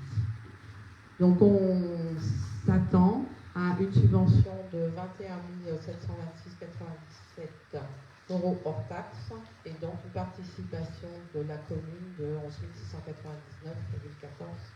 699,14 € hors taxe. Dans tous les cas, la subvention. Oui. Non mais, Ouais. comme ils ont pas écrit une fois que les travaux sont faits, C'est ça. Voilà, ouais. Tout à fait. C'est rare, mais pour être signaler, il fallait sortir quand même les soirs avant. Non, mais ça, c'est habituel, mais d'habitude, on a l'accord de la subvention avant les travaux. Parce qu'on n'a pas le droit d'attaquer les travaux tant qu'on n'a pas Là, l'accord. Là, c'est dépensé, on verra après. Ouais. Après, c'est sur des parties audit qui sont forcément en fonctionnement, donc à la limite, c'est un peu d'incitation à dire réfléchissez quand même. Aidez-vous à réfléchir sur des situations de dépenses énergétiques au sein de votre commune pour demain vous améliorer et nous on vous aide dans cette réflexion. Et ça c'est aussi la course à la prestation extérieure, hein, mais on n'a pas les compétences non plus pour faire de tels audits. La dernière fois il a été présenté, il est quand même super complet. Hein. Donc c'est un document qui va rester en plus plusieurs années, bien que ce soit du fonctionnement. Moi je le considère presque comme d'investissement parce qu'il va rester plusieurs années et même aux équipes suivantes il va aider pour améliorer le patrimoine de la commune. Les travaux d'amélioration sont déjà tous payés en investissement. Les études ne vont pas les prendre. Pas sourette, s'il n'y a pas d'autres questions. Donc on vous propose de mettre en œuvre à l'initiative et à la responsabilité du maire l'audit énergétique retenu dans le cadre de la convention de partenariat qui était précisée en annexe entre la FNCCR, TU38 et la GDEN, le SDIS 38 aussi, ça fait partie, ainsi que l'intercommunalité SMDIC. Donc dans les conditions de la convention qui était annexée. Hein. Donc, en tant que coordinateur TU38, attribuera la contribution financière au titre du programme, du FONCHEN, hein, je l'appelle comme ça, c'est plus facile, dans les conditions prévues par la convention qui était jointe à ces délibérations, à ces projets de délibération, et d'autoriser le maire à signer la convention financière de mise en œuvre de ce programme. Donc, qui est contre? Qui s'abstient? Je vous remercie. Délibération prise à l'unanimité. On passe le micro à Madame Tirano concernant la tarification du séjour à Paris du Conseil municipal d'enfants et des chantiers éducatifs qui aura lieu au début avril. Il faut le dire, oui, c'est le début. C'est pas une surprise, il y a toujours des surprises. Bon, en tout cas, ils vont cette année à l'Assemblée nationale. Allez, merci. Alors, donc c'est un projet de délibération pour justement la tarification du séjour à Paris, CME et chantier éducatif. Le conseil municipal enfant a été créé depuis la rentrée scolaire 2022-2023. C'est un dispositif qui permet aux enfants de participer à la vie locale en donnant leur avis, en exprimant des idées et en agissant dans leur vie. Ce dernier est mis en place en collaboration avec l'école élémentaire. Il est ouvert à tous les enfants du cycle 3. Classe de CM1, CM2, qui ont été élus, délégués et scolarisés à l'école Victor Hugo. Tous les jeunes motivés, âgés de 12 à 17 ans, souhaitant s'investir au sein de leur commune dans un projet citoyen et habitant dans la commune de Saint-Romain-de-Jalonnaz, peuvent s'inscrire au sein des chantiers éducatifs. Ces chantiers éducatifs permettent de valoriser leur travail et l'investissement des jeunes au sein de la commune. Chaque année, les jeunes des deux instances précitées ont la possibilité d'aller en séjour d'une journée à Paris pour visiter l'Assemblée nationale, guidée par le député de la commune. Cet événement est couvert financièrement en grande partie par la collectivité. Un tarif de 20 € est tout de même demandé aux familles des enfants à titre de participation. Alors, donc c'est la 3e année, et on a dit... Comme tu parles des tarifs, juste dire que le séjour, donc ça c'est pour 20 jeunes, hein, le séjour a coûté 1 550 € à la commune, en fait, de façon générale, et l'autre restera à la charge de la commune avec les tarifications de 600-650 €. On est en train de finaliser le nombre de présents. Oui, voilà. C'est marqué guidé par le député de la commune. C'est qui ce député? C'est une circonscription Alexis Joly. Le seul député. Je vous rappelle qu'on a un seul député pour une circonscription, alors qu'on a 5 sénateurs pour l'Isère. C'est vrai que cette année, on a décidé d'aller à l'Assemblée nationale alors qu'on est allé au Sénat, de changer un petit peu.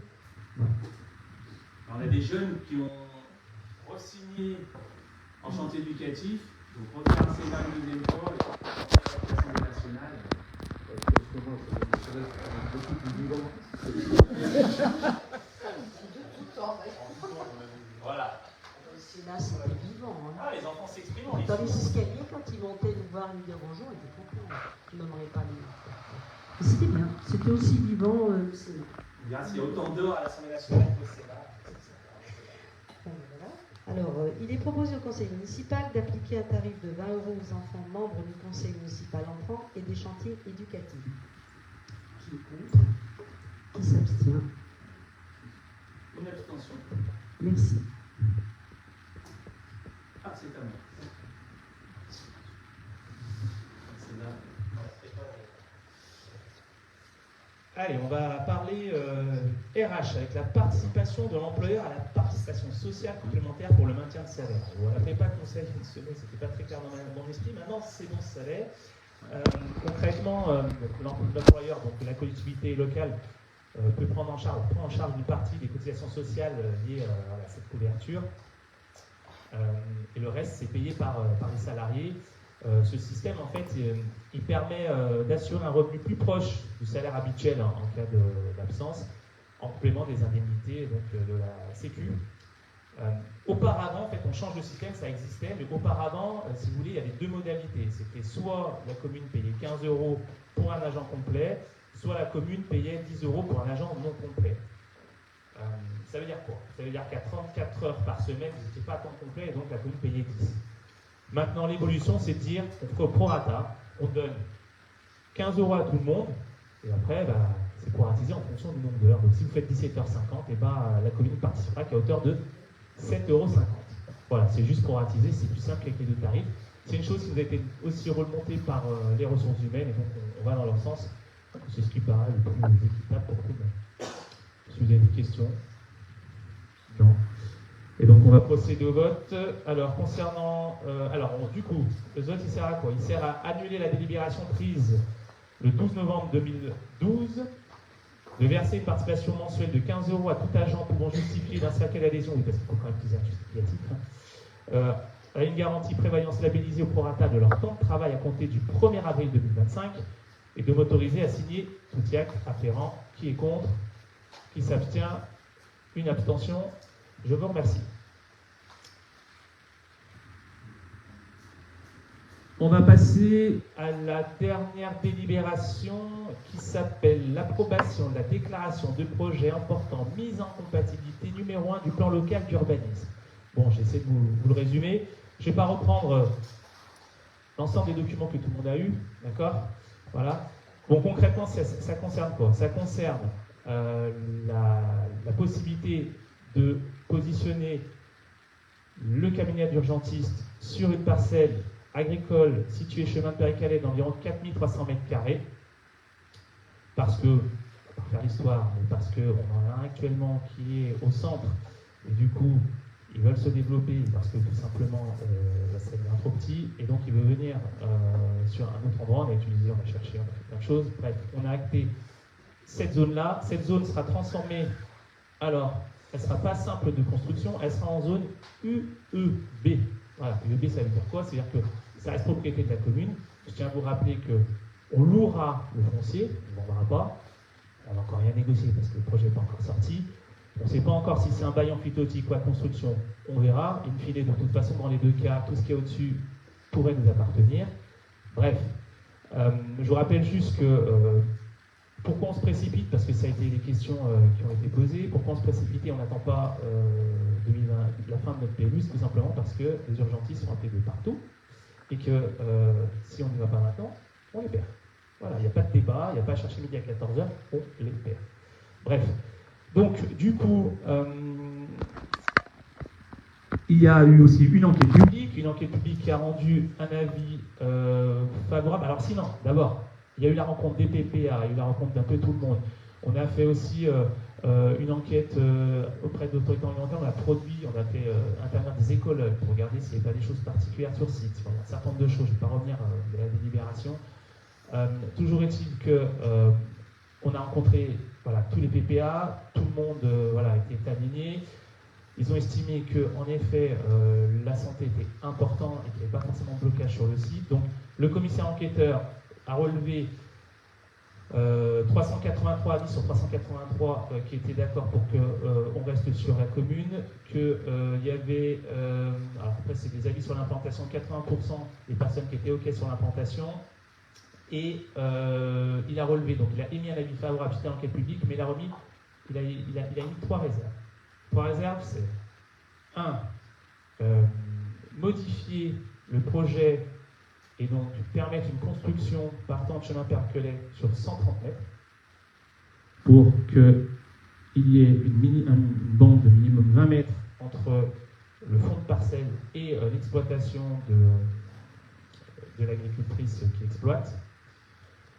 Ils ont émis une recommandation, en fait, ils ont demandé à ce qu'il y ait, alors mais ça les urgentistes le pratiquent aujourd'hui, mais c'est compliqué parce qu'à un moment donné, c'est l'urgence qui prime, mais de privilégier les jaleux romains, donc il y a de priorité pour les jaleux romains, mais ça ils se sont engagés, donc il n'y a pas de souci. Et d'étudier aussi, et ça on est en cours,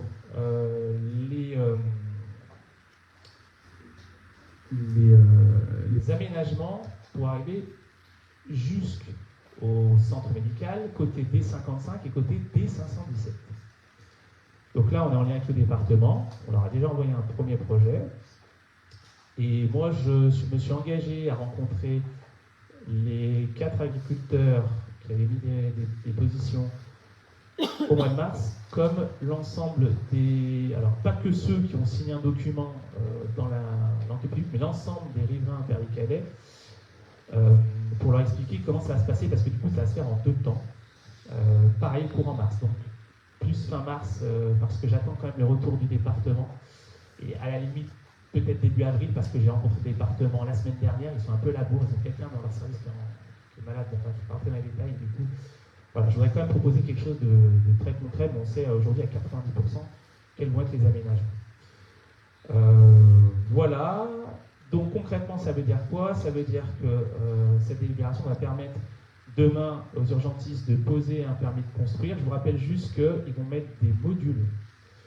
Voilà, c'est pas du dur, des modules qui peuvent aussi être déplacés au cas où. Voilà, et eux, ils sont impatients. J'ai le médecin régulièrement au téléphone. Ils attendent que cette validation parce qu'ils ont beaucoup de demandes. Et je rappelle juste qu'on est souvent sollicité, c'est pas mal aussi, par des professions paramédicales et que voilà, si ça se fait assez rapidement, on a peut-être même la possibilité d'avoir un médecin traitant. On est en bonne voie et en tout cas, voilà, l'urgentiste est très confiant et moi j'espère aussi, parce que là, forcément, si on a un médecin traitant, ce sera pris. C'est normal qu'on privilégie la commune et je pense qu'il n'aura pas de mal pour, elle oui d'ailleurs, pour remplir son carnet de patients. Voilà. Est-ce que vous avez des questions? Le rapport avec les costauds, j'essaie de résumer. Donc, si vous n'avez pas de questions, au niveau du vote, il faut approuver la déclaration de projet en portant mise en compatibilité numéro 1 du plan local d'urbanisme, d'acter que le projet a fait l'objet d'une évaluation environnementale volontaire, de dire que la présente délibération fera l'objet conformément aux articles R153-20 et R153-22 du Code de l'urbanisme d'un affichage à la mairie pendant 1 mois avec mention de cet affichage, inséré en caractère apparent dans un journal diffusé dans le département et sera publié sur le site internet de la commune de Saint-Romain-de-Jallenas Le dossier d'approbation sera versé sur les géoportails de l'urbanisme. De dire que le dossier de déclaration de projet emportant mise en compatibilité numéro 1 du plan local d'urbanisme sera tenu à la disposition du public en mairie de Saint-Romain-de-Jalonnas. Et enfin, de me charger de prendre toutes les dispositions nécessaires à l'exécution de cette présente délibération. Elle était longue. Qui est contre? Qui s'abstient? Je vous remercie. Adopté à l'unanimité. Voici venu le temps de passer au tour de table. J'ai beaucoup de choses à dire, mais je vais donner la parole, je vais partir sur la gauche, comme ça, et peut-être qu'il y a des choses que vous avez m'enlever de la bouche. Donc, parce que j'ai pas mal de points et j'ai pas forcément envie de vous couper la chic. Un petit point urbain. Donc, le 4 février a eu lieu un atelier de concertation avec pour thème quel centre-village pour demain. Donc, on a un petit peu plus d'une trentaine de Jalus-Romains qui sont venus. Bon, il y avait quand même beaucoup d'élus, c'est normal, ils sont peut-être plus concernés. Enfin, dommage que les Jalus-Romains ne viennent pas plus, mais bon, c'est qu'ils nous font confiance, c'est déjà ça. Bon, quelques idées sont ressorties, de bonnes idées, en cohérence avec les points que les élus majoritaires avaient déjà ciblés. Donc c'est bien, c'est qu'on n'est pas hors clou.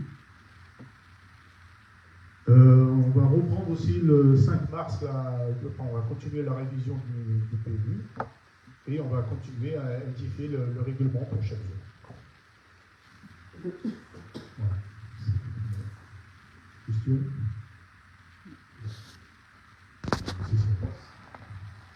Bonsoir. Alors moi, je voulais vous informer que le mardi 4 mars, il y aura un don du sang. Donc pensez à vous inscrire, c'est mieux. Nous allons avoir le repas des seniors le 15 mars et vous avez jusqu'au vendredi 7 mars pour vous inscrire.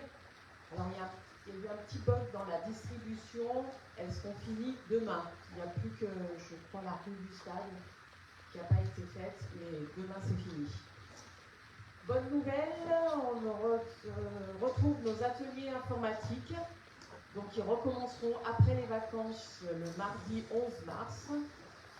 Et puis, je voulais aussi vous parler d'un atelier qui est fait en concertation avec les caisses de retraite, la CARSAT, la MSA, avec l'Angedem, avec toutes les mentions. Cet atelier s'appelle Bien bouger, bien manger.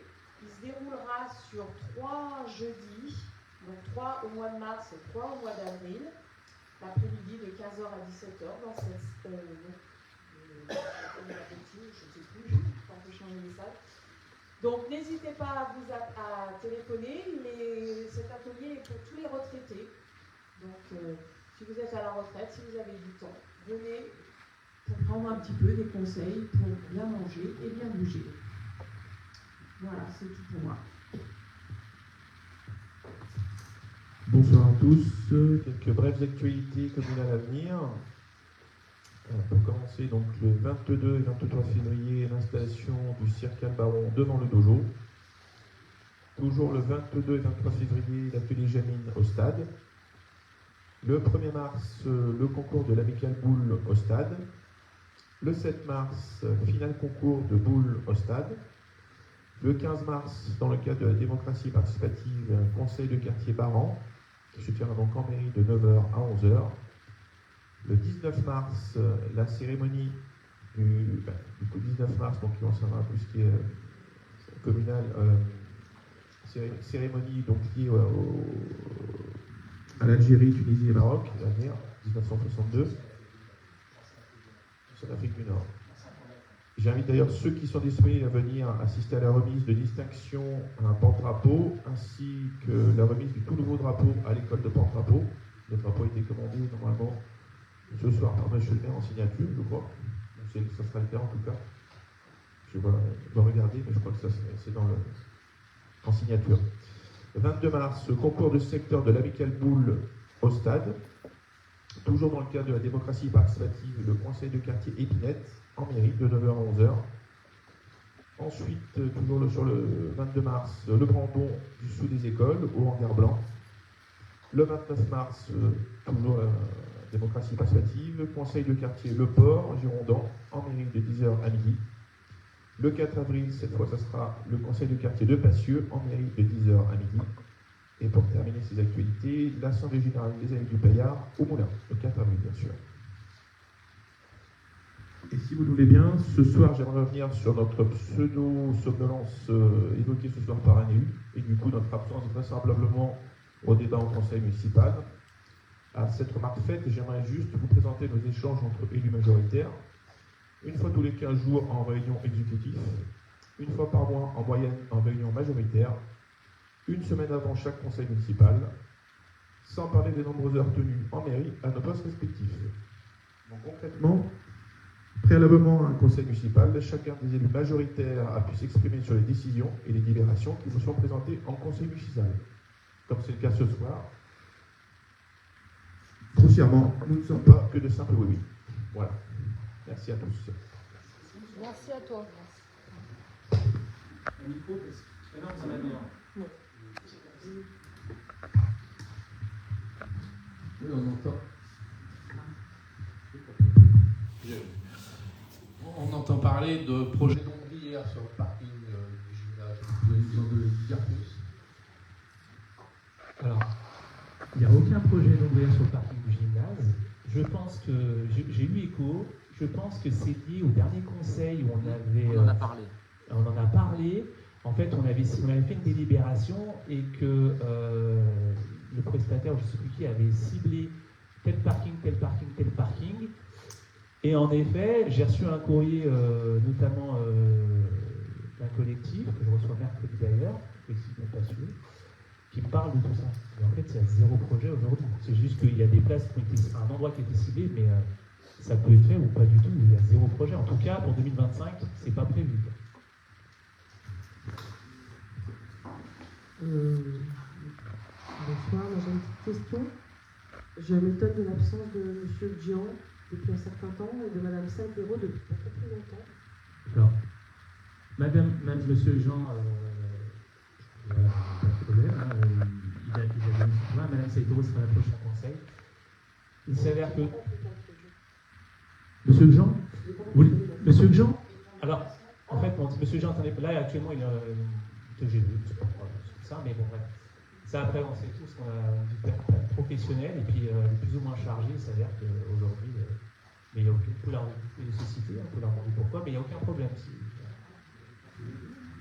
Oui, et puis M. Jean était là dans les conseils. Mme Saint-Péraud sera au prochain. C'est quand on a beaucoup de déplacements, puis M. Descamps aussi. Voilà, c'est ça. Oui, non, mais ça faisait vraiment beaucoup d'absence. Non, mais il était là, le dernier conseil, M. Jean, il avait répondu sur les. Il y a eu beaucoup d'absence avant. Et voilà, c'est en fait, il y a des évolutions professionnelles. Madame Saïfero, c'est un peu comme pour monsieur Descamps, c'est que si les conseils étaient le lundi, elle serait présente, et le mardi, malheureusement c'est comme ça. Ça ne veut pas dire que voilà, mais par contre, pour le budget, ça c'est encore autre chose. Je ne vais pas raconter la vie des agents, des élus.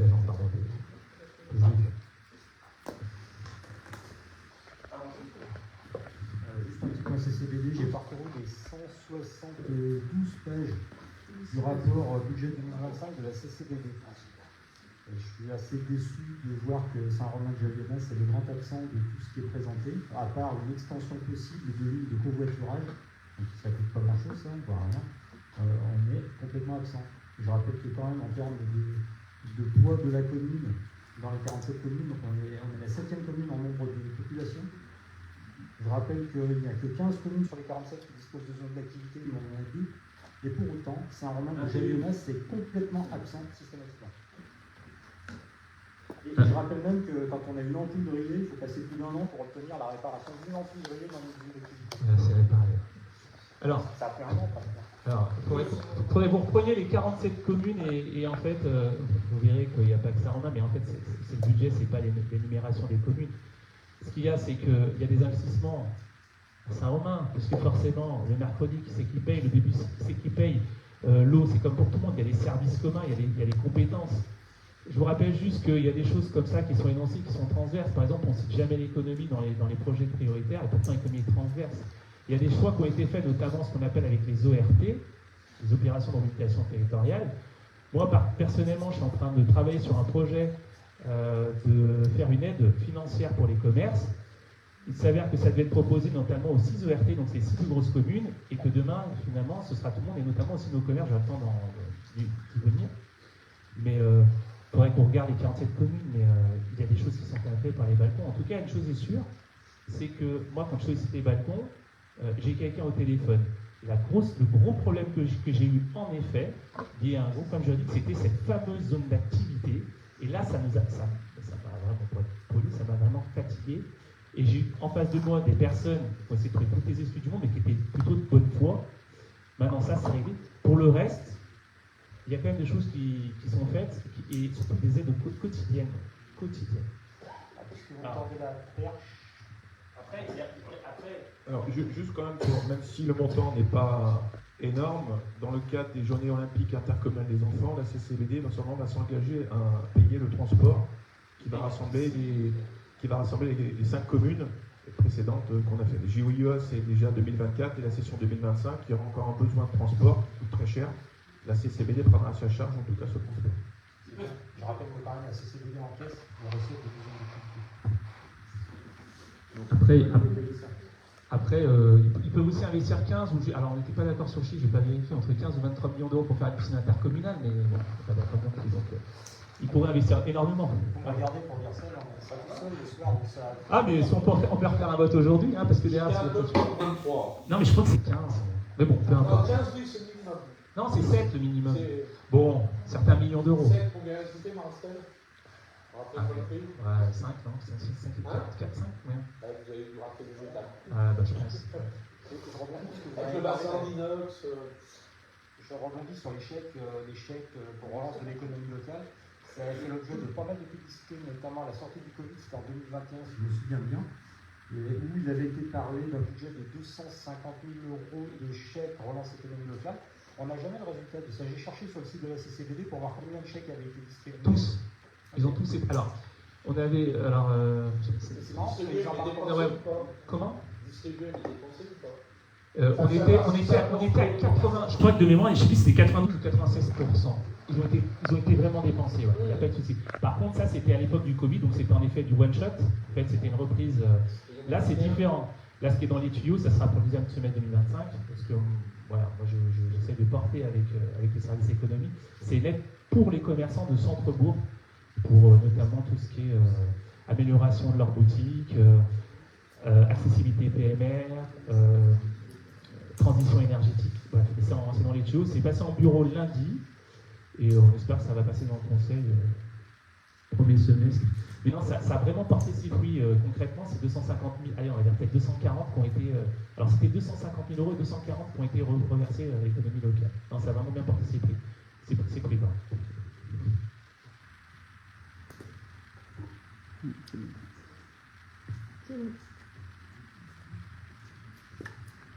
Alors, moi, je voulais juste préciser que le bulletin, il allait être bientôt distribué. Je pense demain.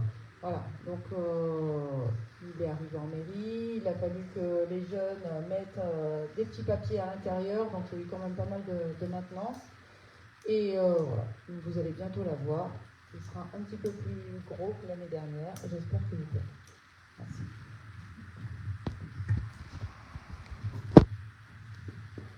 Pas grand chose, bonsoir, juste un petit mot, on a jusqu'à la mi-mars pour tailler Noël. Voilà, après il faudra laisser tranquille pour laisser la faune et la flore s'épanouir.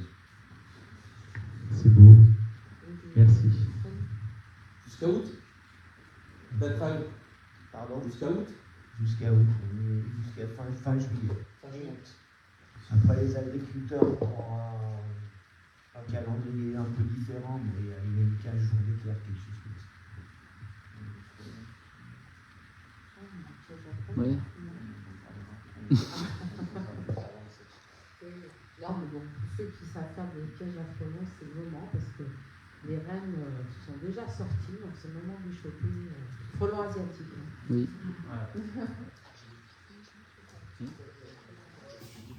En parlant de pièges, il y a pas mal de ragondins sur le canal du Moulin. On arrive à les voir en ce moment. Pas au courant. De ragondins? Ouais. local, qui jette la piégeage, est-ce qu'on ne peut pas imaginer faire quelque chose, parce que ça, Pour l'état des berges, notamment, par une catastrophique et accessoirement, c'est pas formé. C'est la première fois qu'on en parle. Ragondin. Ils sont à peu près à hauteur de. Enfin, ils sont souvent à hauteur de chez Richard Sarkozy. Ah, d'accord. Ah, ok. C'est la société de chasse avant qu'il y ait les piégés. Ouais. On avait acheté la municipalité avait acheté des cages. Ok. J'ai pas eu l'info, donc c'est le directeur de noter. Ok.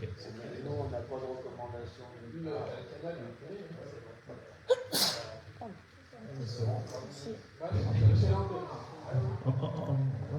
En période de guerre, peut-être. Ça vient jusqu'à moi?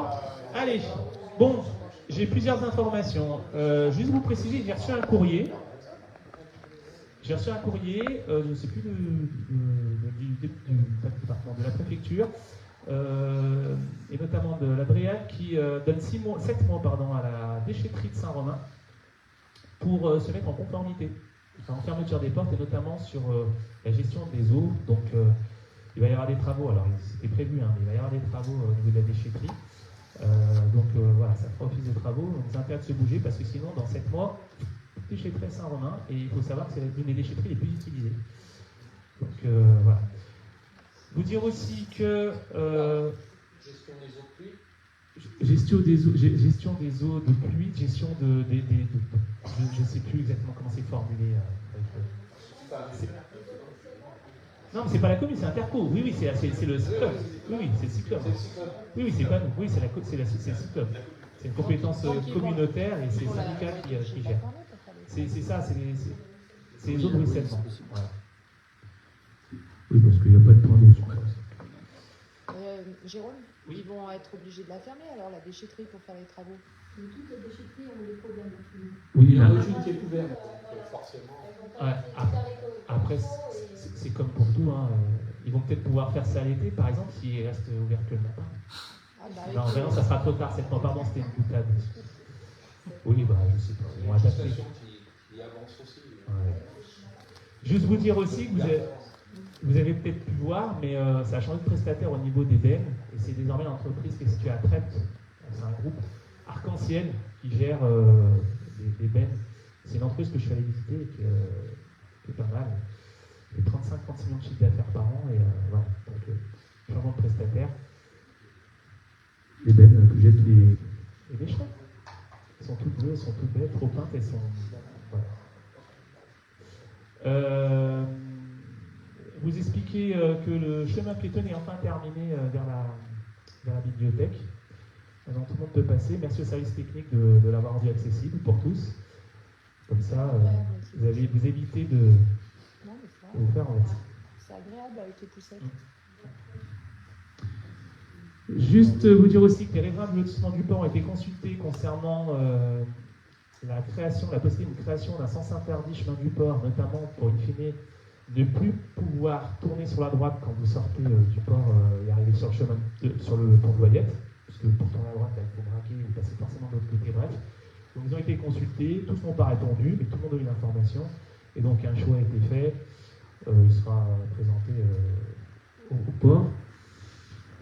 Vous dire que le 7 mars, pendant les vacances scolaires, un vendredi, alors ça c'est une information toute fraîche, à date de ce matin, les pompiers de Crémé vont faire un exercice grandeur nature au niveau du gymnase. C'est une obligation pour leurs formateurs. Donc je rassure les riverains, ça va durer que 2 heures. Ils vont simuler un accident d'une voiture qui rentre dans une dizaine de cyclistes, je crois. Ils ont besoin d'acteurs, donc ils ont fait appel, ils m'ont contacté, ils ont fait appel, j'ai donné les coordonnées des Mosus, et donc ils vont faire appel aux acteurs des Mosus pour jouer ce rôle-là. Il va y avoir pas mal de monde, mais ça ne va pas être comme l'exercice qu'on a fait au port il y a à peu près 2 ans de ça maintenant, qui a immobilisé beaucoup de monde. Comment? C'était l'année dernière, février l'année dernière, pardon. Il y avait une quarantaine de pompiers et 50 personnes. Non, là c'est véritablement pour, et ça a été duré très très tard dans la nuit. Non, là l'exercice dure 45 minutes, et entre le moment où ils arrivent et ils partent, c'est grand maximum 2 heures. Donc c'est pendant les vacances scolaires. Donc voilà, ne vous étonnez pas, il y aura un camion de pompiers, il y aura du sang, du faux sang. Non mais, parce qu'il a bien insisté, monsieur. Voilà, donc on mettra l'information sur les réseaux sociaux parce que... Comment ? Oui, quelqu'un se bonus. Oui, alors, maintenant je vais parler de... Non, je vais en parler à la fin. Parce que du coup... non, je veux vous dire que demain, donc demain, vous avez reçu un courrier aujourd'hui, c'était coincé dans la banette, mais du collectif et d'une riveraine du collectif de Passieux. Donc je les reçois demain pour apporter un certain nombre d'éléments sur des nuisances, que ce soit des nuisances de squat ou des nuisances liées au chauffage. Donc ça, c'est des éléments qui seront apportés demain. Donc ça, je les reçois demain. On a vendredi, on reçoit ici, dans cette même pièce aussi, le collectif, Baran, pour faire un retour sur ce qu'ont choisi les habitants de Baran, de la principauté de Baran, sur les aménagements. Et puis enfin, on va passer à deux dernières choses. Une réunion que j'ai faite le 4 février concernant le tramway, puisque AISC acté, on ne parle plus de tram-train ou de bus au niveau de service, on parle de tramway. Donc, normalement, on est bien sur un démarrage de travaux en 2027 pour un point d'atterrissage en 2030-2031. Quasi tout est bouclé. La seule chose qui pourrait contraindre, c'est une faisabilité à sortir certains secteurs si on tombe sur des choses improbables. Mais normalement, on est très très bien avancé. Comment ? Alors justement, aujourd'hui, il y a encore des zones d'ombre, il y a encore des points qu'on n'a pas. C'est où vont se garer les personnes. On sait juste qu'il y aura un terminus, on va appeler ça Crémieux-Moirieux. On sait qu'il y aura forcément, peut-être sur Crémieux, alors il parle de l'ancienne zone vert défrichée, la ZTF, ou comment elle s'appelle, EZT, pardon, pour mettre des places des parkings. Mais surtout, ce qui va prendre de la place. Ouais, non, mais à côté, je sais pas, il paraît qu'il y aura un second. En tout cas, surtout, ce qui est important, au-delà des parkings, ça va être les rames de tram qu'il va falloir stocker. Et donc là, les premiers points se seraient situés autour de vers réassainissement et la station. Voilà. Donc ça veut dire quoi? C'est-à-dire potentiellement, il y aura des DUP, et donc des déclarations pour évacuer les personnes.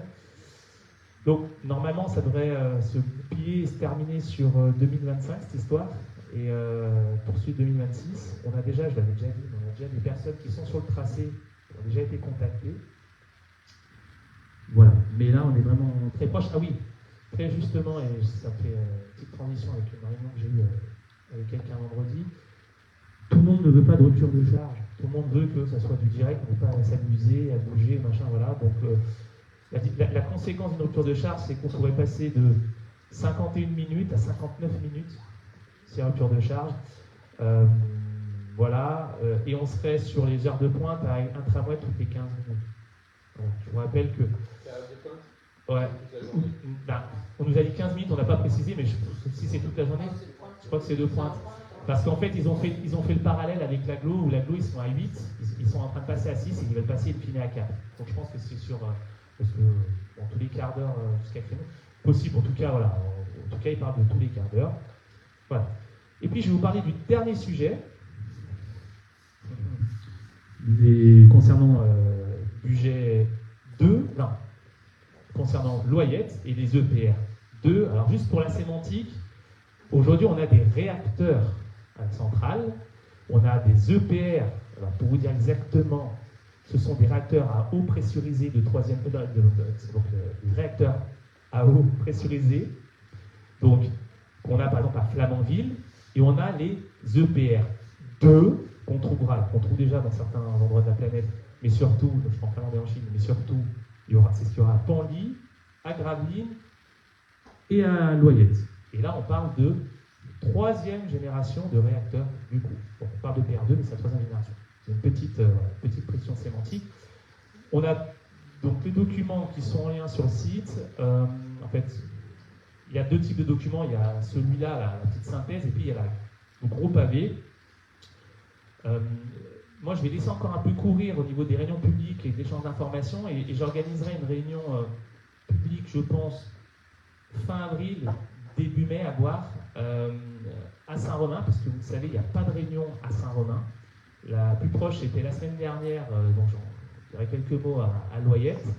Et la prochaine, sinon, elle sera le 17 avril à Crémieux. Après, il y a des permanences aussi à Crémieux, mais voilà. Donc, je voudrais quand même que les gens puissent avoir quelques informations. S'ils n'ont pas le temps d'aller chercher l'information, qu'on puisse leur donner. Et bien évidemment, comme pour Energia, les informations, ça sera issu des bouquins officiels institutionnels et pas de l'esprit subjectif du maire. C'est une petite précision.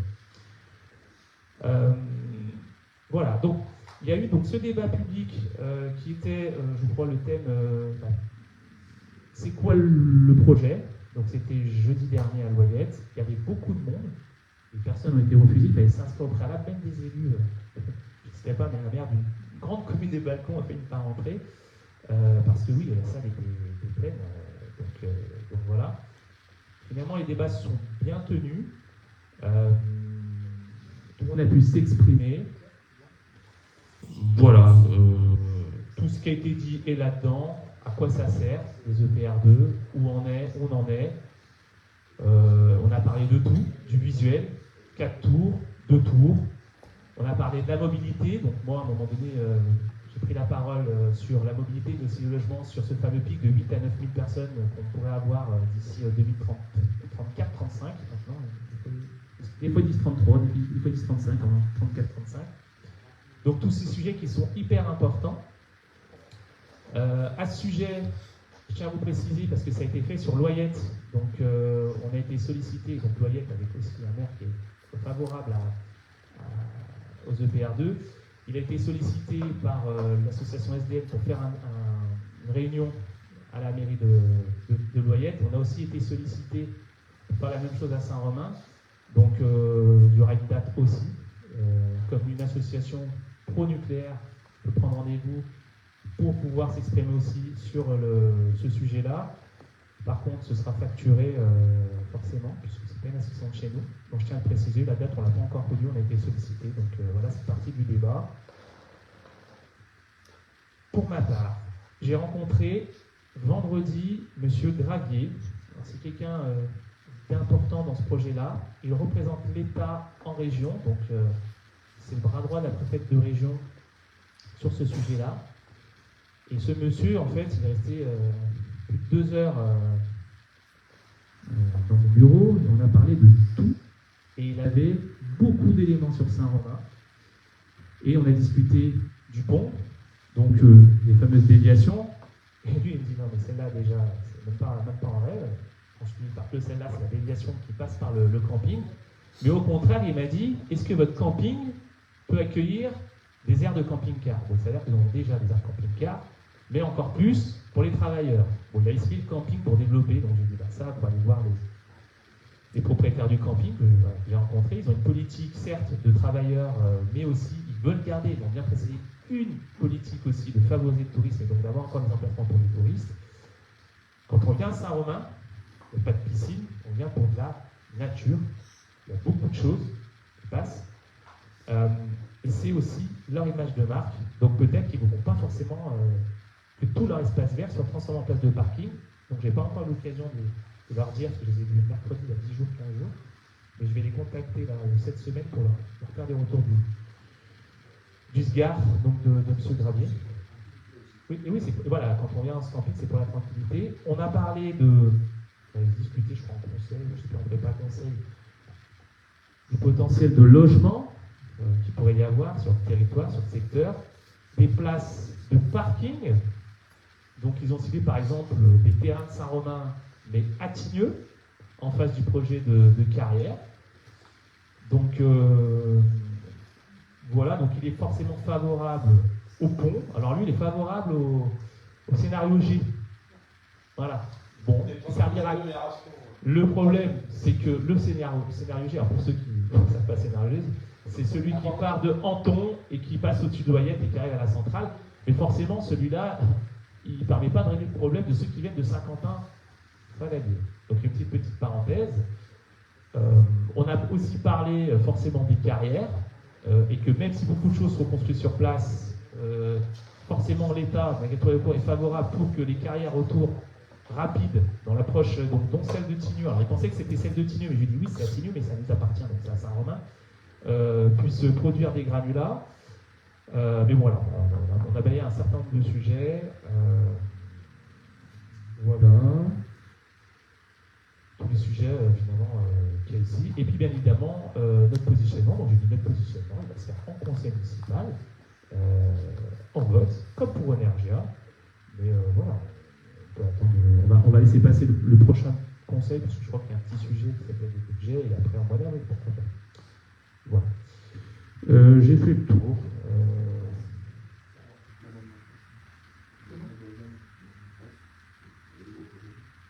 Non mais ça c'est pas encore. Ouais mais c'est pas encore.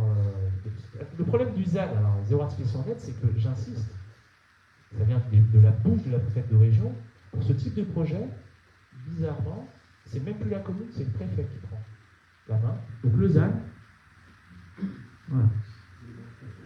Voilà, non mais. Voilà. Mais par contre, ce que tu veux dire, c'est l'amendement sur la loi Stras. Voilà. Pour l'amendement qui sera voté 12 ou 13, on verra si ça passe. Mais voilà. Sur le ZAN, sur des assouplissements sur la loi ZAN. Oui, c'est ce que vous dites par le sénateur.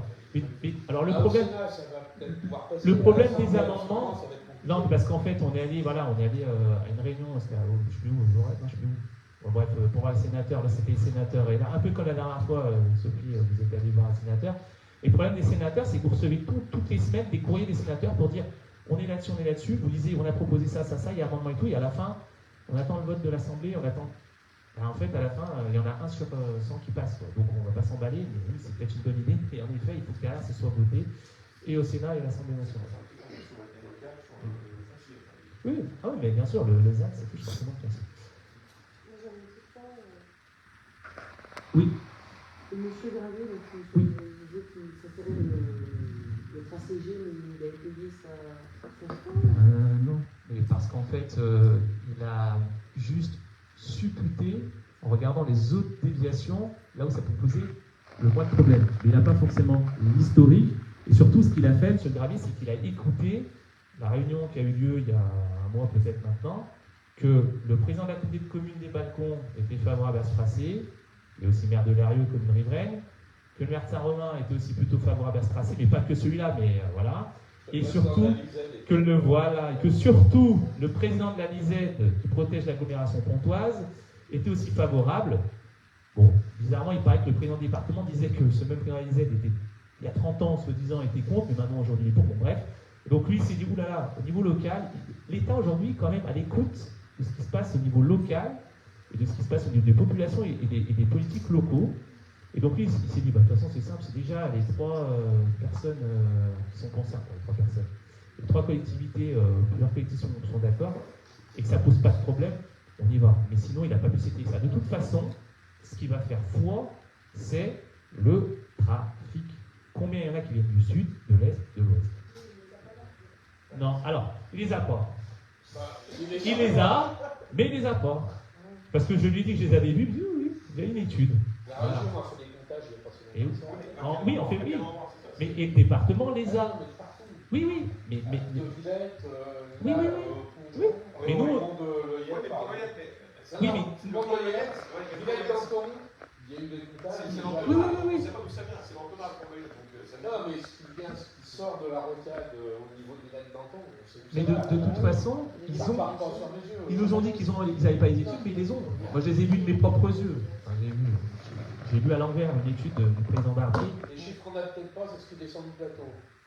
Ouais, moi je vous rappelle juste ce qui m'avait été dit, c'est qu'en prenant le scénario B avec la déviation, donc c'est le scénario où vous partez, on va dire, allez, on va faire un grosso modo pour bien que vous compreniez, du rond-point de Daran, qui passerait, qui traverserait vers ce que j'appelle la ferme Stéphanote, qui est le drapeau Saint-Étienne, par le camping et qui rejoint la carrière Verdeline.